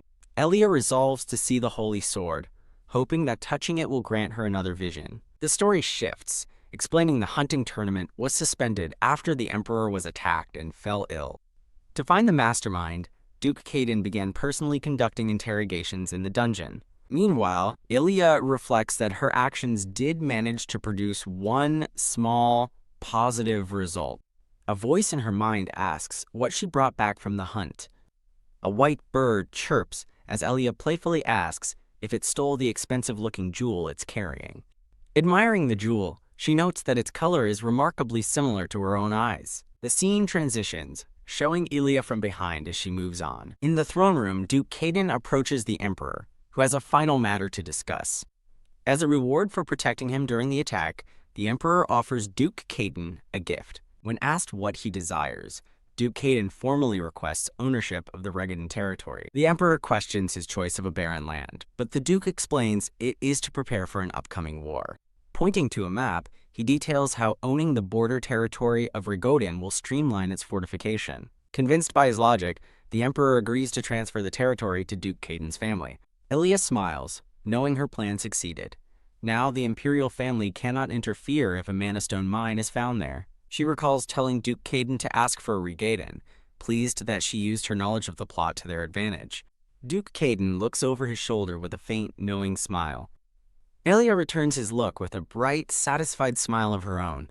Elia looks shocked, asking Duke Caden if he is truly departing for the Regaden territory at dawn. Duke Caden explains that it is standard procedure to inspect a newly granted territory within a week. Looking at a map, Elia realizes the inspection will take a long time since Regaden is in the far north, when she suggests using a magical device for instant travel. Duke Caden agrees it would be faster. Elia voices her concern about the dangers of the abandoned northern lands, but he reassures her that he is bringing knights and mages. She asks if it is certain a mana stone mine is hidden there, and he simply replies, yes. Duke Caden maintains a serious and unreadable expression as he looks at her. Elia hesitates, a worried thought crossing her mind. She internally panics, realizing Duke Caden has feelings for Elia Lawton and wondering how he would react if he knew her true identity. Gathering her courage, she nervously begins to pose a hypothetical question. Duke Caden listens intently to her words, his gaze fixed on her. In order to make a good decision, it's important to understand the different options available and how each one could impact the outcome. Elia carefully asks Duke Caden what he would think if she were actually someone else. She elaborates, proposing the idea of another soul residing in a body that didn't originally belong to it. Her bright blue eyes are wide with a mix of hope and apprehension. Duke Caden states that he believes true love is for the person within, as a mere appearance is just that, appearance. He admits he's not sure if that answers her, but seeing she's not ready to explain, he'll wait. She thinks he's curious. Leaning over his desk, Duke Caden reminds her of her promise to tell him everything and asks if she intends to break it. Elia firmly promises she won't, insisting she has never once told him a lie. Standing close to him, she thinks about the dozens of questions she still wants to ask. Duke Caden recalls saying he trusted her to some extent, but declares that he now takes it back. He clasps her hand, clarifying that he refuses to even entertain the thought of not trusting her. A soft blush graces Elia's cheeks as she looks at him, touched by his words. She wonders if this means he is finally ready to embrace his feelings for her without reservation. Duke Caden sternly instructs her not to leave the mansion while he is away, and Elia gives him her word. As he concludes their talk, Elia asks what she should do if visitors arrive during his absence. Duke Caden reveals that he has instructed Lubart to turn people away, and that the Tower Master, Allegro Vian, will be staying to prevent magical intrusions. While he calls it the safest arrangement, Elia recalls Allegro's untrustworthy nature and questions if it will be all right. He explains they have a magical contract that is essentially servitude for the Tower Master, recalling how surprisingly Allegro agreed to the harsh terms. Accepting his decision, Elia smiles and wishes him a safe journey for the next day. Duke Caden watches her go, his arms crossed as he stands alone in the room. Elia quietly exits the room, closing the large doors behind her. As she walks, a small, sparkling jewel rolling on the floor catches her eye. Picking it up, she wonders why the mysterious gem is lying in the hallway. She recalls storing it safely in a deep drawer, questioning who would have taken it out and left it here. A strange, eerie feeling washes over her as she holds the gem. Later, in her room, she looks out her balcony door with a heavy sigh. Elia cries out in her sleep, having a nightmare while Deloan sleeps peacefully next to her. Waking up, she remembers that Duke Caden must be about to depart soon. Clack. Deciding to see him off, she gets out of bed while Deloan continues to sleep. Chirp, chirp. Her attention is suddenly drawn to a mystical white bird that has appeared in her room. She watches with confusion as the bird pecks insistently at her dresser, wondering about its strange behavior. Wait, she says, her eyes wide as the bird focuses on a particular item. Chirp. The bird nudges a small, glowing artifact towards her, and she asks if it wants her to take it. Glowing with intense light, the bird flies straight through the window as Elia desperately tells it to hold on. She realizes with dread that the bird wants her to follow it outside the mansion. Without hesitating, Elia quickly slips on her shoes to follow the mystical creature. She runs breathlessly through the mansion grounds, arriving at the main entrance. Catching her breath, she confirms that she is indeed at the front of the estate. She sees the white bird hovering near Duke Caden, realizing it brought her here to see him one last time. Duke Caden stands ready for departure, his expression somber under the early morning sky. Surprised, he asks Elia why she's awake, and she explains she wanted to see him off. Ignoring her protests, Duke Caden drapes his own cloak over her shoulders, insisting she dress warmer next time. Elia realizes Duke Caden's entourage is watching them, and she notes he isn't alone. Clearing her throat, she asks for a private word with him, and he readily agrees. After they step aside, Duke Caden asks what she wishes to say, and Elia reveals she has something for him. She presents him with a glowing gemstone, and he asks with surprise why she is suddenly handing it to him. Elia explains the white bird gave it to her during the tournament, and she believes she finally understands its purpose. She connects the dots. The jewel appeared outside his room, and the bird led her to him. Both were pointing the way. Understanding its significance to her, Duke Caden accepts the jewel and agrees to keep it with him. A night approaches, announcing it's time for departure, and Duke Caden acknowledges the order. He tells Ilya he will hear more upon his return, and she sincerely wishes him a safe journey. In a tender gesture, Duke Caden gently touches her cheek before he leaves. He gives her a small, reassuring smile as he prepares to depart. Ilya watches him go, her thoughts lingering on his unexpected touch. She raises her hand to her cheek, still feeling the warmth from his glove. A single tear escapes her eye as she is overcome with emotion. The ducal mansion stands quiet and grand after Duke Caden's departure. Delawan looks up at a visitor with apprehension, asking Elia who the man is. A long-haired man cheerfully remarks that anyone would mistake Delawan for Elia's son. Delawan quietly asks if he's a bad man, but Elia recalls this is the person assigned to guard them. The man introduces himself with a brilliant smile as Allegro Bion, the master of the magic tower. Delawan expresses his excitement at meeting him, and Allegro confirms he'll be staying at the mansion for a while. Watching Delawan's starstruck expression, Elia wonders if he's only fascinated because Allegro is a tower master. She internally acknowledges that a tower master is indeed an incredibly rare and impressive figure. Ilya remarks to Allegro that his arrival was quite sudden and that she expected some word beforehand. Allegro laughs and apologizes for his rudeness, but Ilya privately thinks his cheerful face shows no remorse. Changing the subject, Ilya encourages Delawan to stop staring and eat some dessert instead. An attending maid comments on how much Delawan resembles the Duke. Allegro engages Delawan, mentioning he heard the boy had begun learning swordsmanship, to which Delawan shyly responds. Allegro encourages Delawan by comparing him to the Duke, and the boy feels the weight of the expectation. Noticing Delawan's discomfort, Ilya senses Allegro is subtly pressuring him and decides to intervene. Allegro turns to Ilya, responding to her call with a curious, Ilya firmly states that children should be free to pursue their own passions. Allegro pauses for a moment, a slight smile playing on his lips as he listens. He concedes with an apology, admitting he was thoughtless and didn't intend to pressure the young master. Delawan nervously waves his hands while Ilya accepts the apology, telling Allegro not to worry. She inquires about his accommodations, and Allegro reveals he's on the same floor as her and Delawan. Ilya grows suspicious, wondering if his room placement is a strategic move to keep a closer watch on them. Dismissing him, Ilya suggests he go rest, leaving Allegro momentarily confused by her assertiveness. With a thinly veiled, threatening smile, Ilya insists he rests, warning him not to be a bad influence on the child. As she leaves, a stunned Allegro calls out her title, taken aback by her sudden dismissal. Left alone, Allegro smirks to himself, muttering, "Geez," with an amused expression. Later that night, unable to sleep, Ilya stands on her balcony under the crescent moon. Achoo. A sudden sneeze breaks the silence as the cold air hits her. Shivering, she decides it's too cold to stay outside, but is stopped by a sudden noise from below. She leans over the railing, trying to locate the source of the sound in the garden. Her eyes land on Allegro, and she wonders what the tower master is doing out there alone at night. Ilya watches Allegro from her balcony, wondering why he's staring at a starless sky.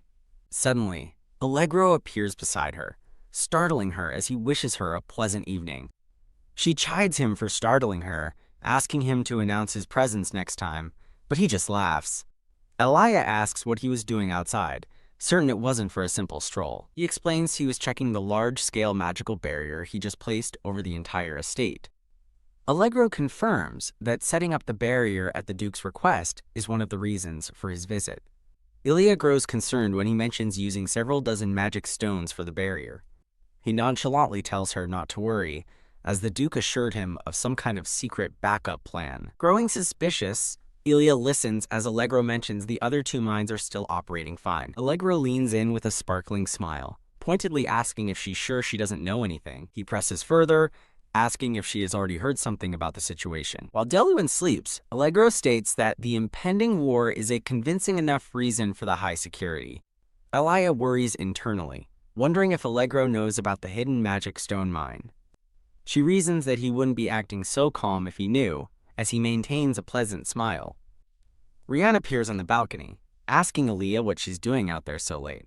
He looks around curiously, asking with whom she was having a conversation. Seeing Allegro has vanished, Aaliyah dismisses it, telling Rian she was just getting fresh air and thinking he's too quick. She gently tells Ryan it's too cold and that they should both head back inside. Ilya finds herself standing in a strange, empty space, noting it's been a while since she was last here. She watches as the space around her begins to change, with patterns of light forming on the floor. Suddenly, she's standing in a grand hallway within the ducal mansion. Disoriented. Recognizing the corridor of portraits Lubart once showed her, she begins to walk through it. She stops at a portrait of a man resembling Duke Caden, surmising he must be the previous Duke. Her attention is drawn to a set of large, ornate doors at the end of the hall. Realizing no one can hear her in this state, she pushes the door open herself. She enters the room, observing that it's smaller than she had imagined. A young boy with black hair stands with his back to her, and she wonders if he owns the room. Ilya sees a familiar-looking man confronting the boy, reminding him of his promise to take first place in the exams. The man leans down, demanding to know what happened to that promise. The boy admits he placed below first, and the man's hand tightens cruelly on his shoulder. Horrified by the scene, Ilya instinctively shouts for them to stop.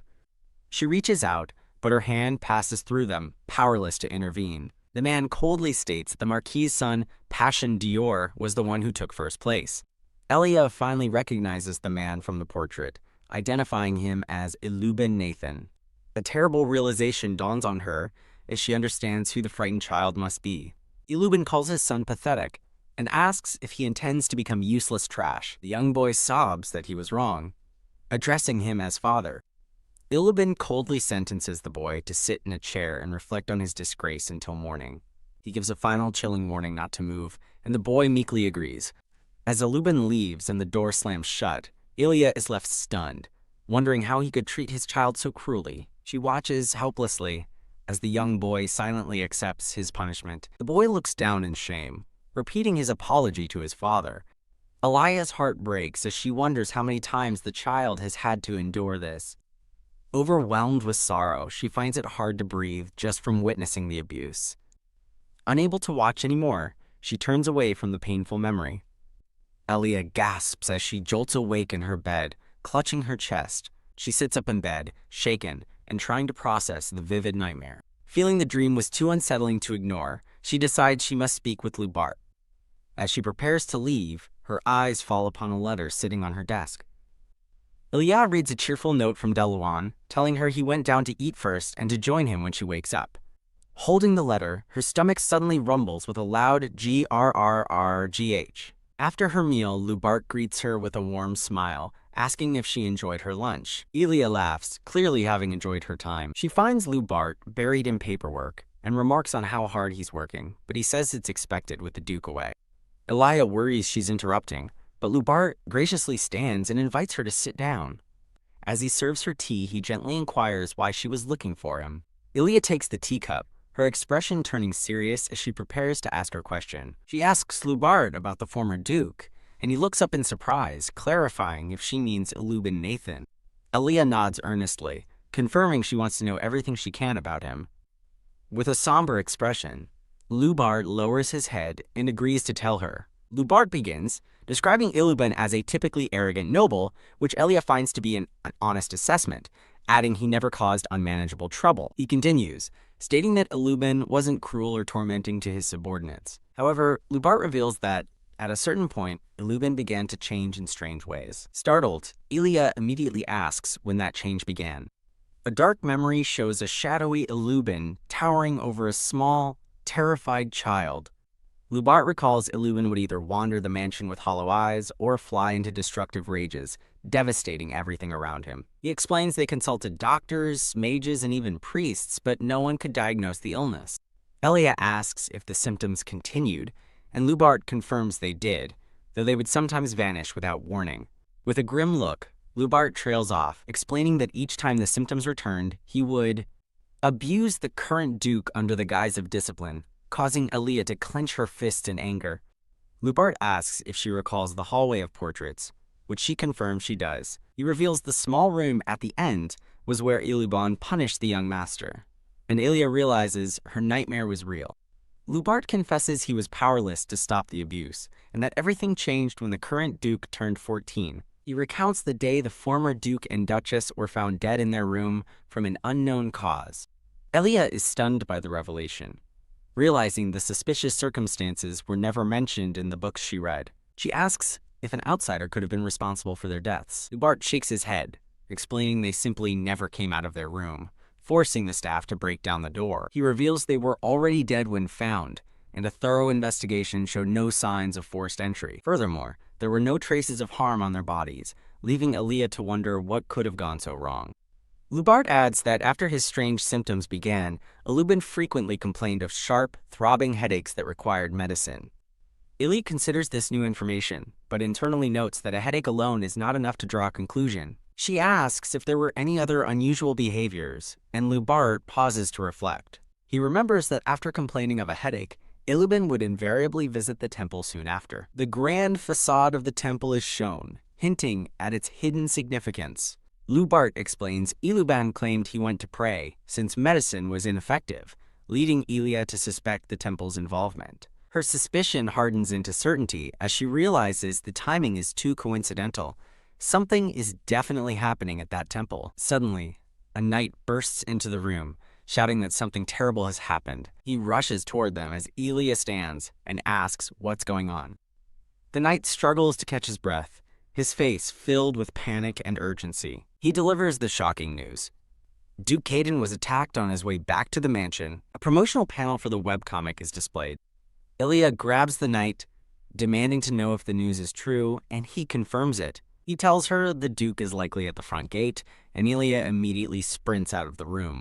As she runs, Elia's mind races, fearing the strength of the attackers and wondering if the Marquis is behind this. Her greatest fear surfaces in a dark, terrifying thought. What if something happened to the Duke? A stark image shows the wreckage of a carriage, implying a violent confrontation.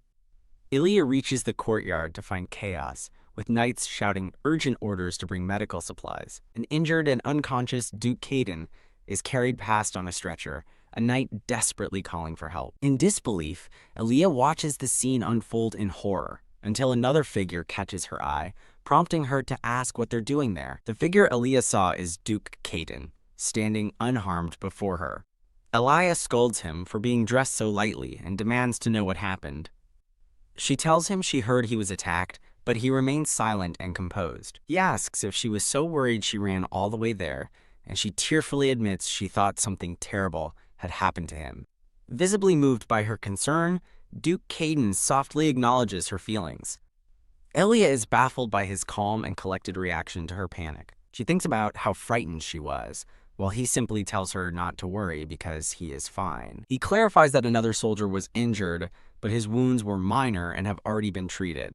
Ilya presses on, insisting that she heard the attack was directed at him. Duke Caden begins to explain, recalling the moment his knights yelled about an ambush in the Regadan territory. In the flashback, a knight reports that their attackers are not ordinary bandits. A sinister cloaked figure unleashes a sphere of dark magic. As the dark magic flies toward them, Duke Caden orders his mages to erect a protective barrier. A mage alerts the Duke to a strange smoke appearing around them. The dark corrosive magic begins to break through their magical shield. Duke Caden orders a retreat but is stopped by a sudden, brilliant flash of light. He explains that the black smoke vanished instantly, but a jewel he held turned dull and colorless. Ilya realizes, with shock, that the jewel must have been what protected Duke Caden. Relieved, she asks if he is truly unhurt, and he confirms he's completely fine. Ilya then asks if they were able to identify who was behind the attack. He reveals that the attackers' bodies crumbled to dust before they could be interrogated, suggesting they were cursed.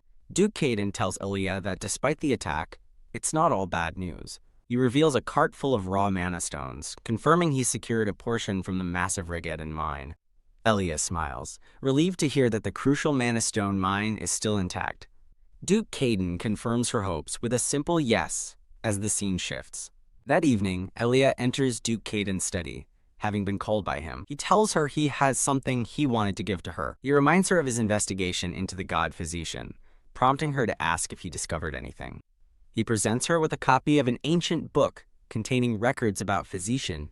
Taking the book, Elia internally admits she hadn't thought it was important since it seemed similar to the original story. Duke Caden points to the last page, noting that something about the writing feels off and strange. Elia studies the book, her expression turning serious and contemplative. She wonders if there are missing pages, but he confirms the book is complete. He explains that sentences were omitted, and as he speaks, magical light rearranges the text on the page before her eyes. Elia gasps in disbelief at the impossible sight. The restored sentence now links Physician's eternal rest to an unexplained light at the Temple of Carmadon. Elia asks if the book was jumbled from the beginning, and he confirms the record didn't end where she thought it did. The implication dawns on her. The rise of Carmadon's power could be directly connected to Physician's demise. The text reveals the light true followers, increasing Carmadon's power, though Duke Caden admits it's not yet certain. Elia connects this to the Rubier Temple, and he grimly confirms Carmadon is their god. She reminds him of her vision and the weakening statue at the temple, leaving him to ask what she's implying. She reveals she is talking about Physician's holy sword, and asks if there is a way to get near it. The scene transitions to a wide shot of the ducal mansion under the starry night sky. Duke Caden repeats her words about the holy sword, and she confirms its importance to their investigation. He correctly assumes she believes something will happen if she touches the sword, just as with the statue. He recalls that Physician's holy sword is scheduled to be displayed at the Temple Museum during the seasonal festival. He elaborates that the temple is using its stewardship of the sword as the official reason for the exhibition. Elia worries the temple will try to claim ownership, but he asserts they have no right to a sword from another deity. Duke Caden concludes that the festival exhibition might be the opportunity they've been waiting for. He invites her to attend with him, as it would be difficult otherwise, and she readily agrees. Awakened by a clatter, Duke Caden looks toward the door and asks what's going on. A maid reports that Ryan had a nightmare and is calling for him and Elia, who realizes this is the first time he's ever called for them both. Elia bursts into the room with Duke Caden right behind her, frantically shouting Rian's name. A tearful Ryan looks up and calls out for Eli and his father. Rian cries as he runs to hug them both, and Duke Caden comforts him, telling DeLuan to calm down. Elia consoles a sobbing Ryan, who protests that he's worried about her and his father. Duke Caden dismisses the maid, who quickly departs. Now sitting on the bed together, Elia gently asks Rian what dream scared him so badly. Hiccuping, Rian wipes his tears and repeats their names, still terrified. Duke Caden calmly instructs him to take a deep breath, and Rian slowly follows his advice. Having calmed down slightly, Rian reveals that in his dream, a big snake ate both of them. He adds that the snake had a gray body and purple eyes, triggering a vision of the sinister Marquis. Elia looks deeply concerned upon hearing the snake's description. Duke Caden's expression turns grim as he realizes he had the same thought as her. He internally questions whether a snake resembling the Marquis appearing in a dream is merely a coincidence. A vision of a white snake with menacing purple eyes fills his mind.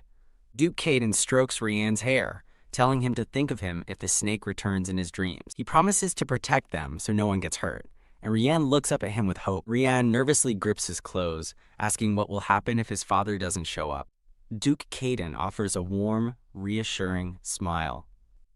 Comforted, Rian looks up at his father and agrees to trust him. Elia suggests that if Ryan is still uneasy, the three of them could sleep together, surprising him. She explains he won't feel anxious that way, ensuring he'll sleep well. Elia asks Duke Caden if he minds the arrangement, and he readily agrees. With the decision made, Elia announces they'll all sleep there together for the night. The three of them lie in bed together, creating a peaceful family scene. Rian sleeps soundly between them, finally at ease. Elia notes that he seems completely asleep, and Duke Caden confirms it as Rian snores softly, whispering. Elia asks Duke Caden if he believes Rian's dream was simply a nightmare or part of the Marquis' scheme. Duke Caden remains silent but shares her concern, admitting he's worried about leaving Rian unprotected. Elia cheerfully declares they should just keep sleeping like this, much to Duke Caden's surprise. He asks if she means the three of them, and she playfully asks who else it would be. Elia worries about Rian's recurring nightmares, but Duke Caden reassures her they'll sleep together until he's dream-free. Leah becomes flustered, realizing she's sleeping next to the Duke, even with Rian between them. Murmuring in his sleep, Rian suddenly grabs Elia's arm. Rian pulls her arm in his sleep, causing Elia to lose her balance as she panics about falling on him. She lands softly, confused for a moment. Elia finds herself on top of Duke Caden, their faces just inches apart. Overwhelmed and blushing, she stares at him in complete shock. Elia scrambles to explain that Rian pulled her, but Duke Caden calmly teases that her habit of pouncing hasn't changed. His comment leaves her speechless and flustered. He gently cups her face and gives her a tender kiss. Smiling, Duke Caden tells her he'll finish his work and return shortly. After he leaves, Elia sits frozen on the bed, stunned into silence. She covers her mouth with her hand, her face completely flushed. The realization hits her as she internally questions if the Duke just kissed her. Overwhelmed with emotion, she faints dramatically onto the bed next to Rian. She buries her face in the covers, mortified and flustered. Against the backdrop of a starry sky, she desperately wishes for sleep to overtake her. The scene transitions to a bright new morning as birds chirp in the sunlit trees. Elia wakes up with a peaceful smile, feeling refreshed after a much-needed good night's sleep. She finds Rian waking up beside her and silently hopes Duke Caden has already left, wanting to avoid any awkwardness. Still sleepy, Rian settles back into the covers as Elia reflects on how well she slept. Elia cheerfully suggests they get ready for breakfast, and a hungry Rian readily agrees. With a soft click, the bathroom door opens. While preparing for the day, Elia pauses, sensing something is amiss. Her eyes widen in concern as she spots something unusual on her chest. Staring at her reflection, she nervously questions what she is seeing. Touching a strange mark on her skin, she realizes it feels more like a contamination than a bruise, and won't wash off. Though the mark doesn't hurt, an unsettling feeling creeps over her. Hearing a knock, Elia assumes it's Rian and warmly invites him in. Rian peeks into the room with a bright smile, asking if she's ready to go. Elia takes his hand, and they happily head off to eat breakfast together. As they walk, she privately considers whether she should consult a doctor about the mysterious mark. The scene shifts to a dining room, filled with the clatter of silverware on a lavishly set breakfast table. Elia and Rian begin to eat their meal in the grand dining hall. She's surprised to see Duke Caden already seated at the table, but decides it's fine. A man with long, white hair laughs with pure delight. Elia is stunned to see the white-haired man at their table, wondering why he hasn't returned to the magic tower yet. Sensing her discomfort, he greets her with a smirk, noting it doesn't seem to be a good morning for her. Elia dismisses her reaction as simple surprise, while he explains he's staying a few more days to finish his work. The man cheekily adds that Duke Caden also told him to stay longer, looking to him for confirmation. Annoyed by his shamelessness, Elia glares as he pretends the silent Duke agreed with him. Duke Caden maintains a stoic expression, observing the interaction. Breaking his silence, Duke Caden curtly tells the man to eat quietly. A sudden, intimate memory of Duke Caden leaning close flashes through Elia's mind. Flustered by her own thoughts, Elia slams her utensils down with a clatter. The others seem not to notice, as Elia lets out a small, embarrassed squeak. Rian notices her distress and asks what's wrong, but she quickly brushes it off. Frustrated, Elia wonders if she's the only one bothered by the tense atmosphere while the Duke remains indifferent.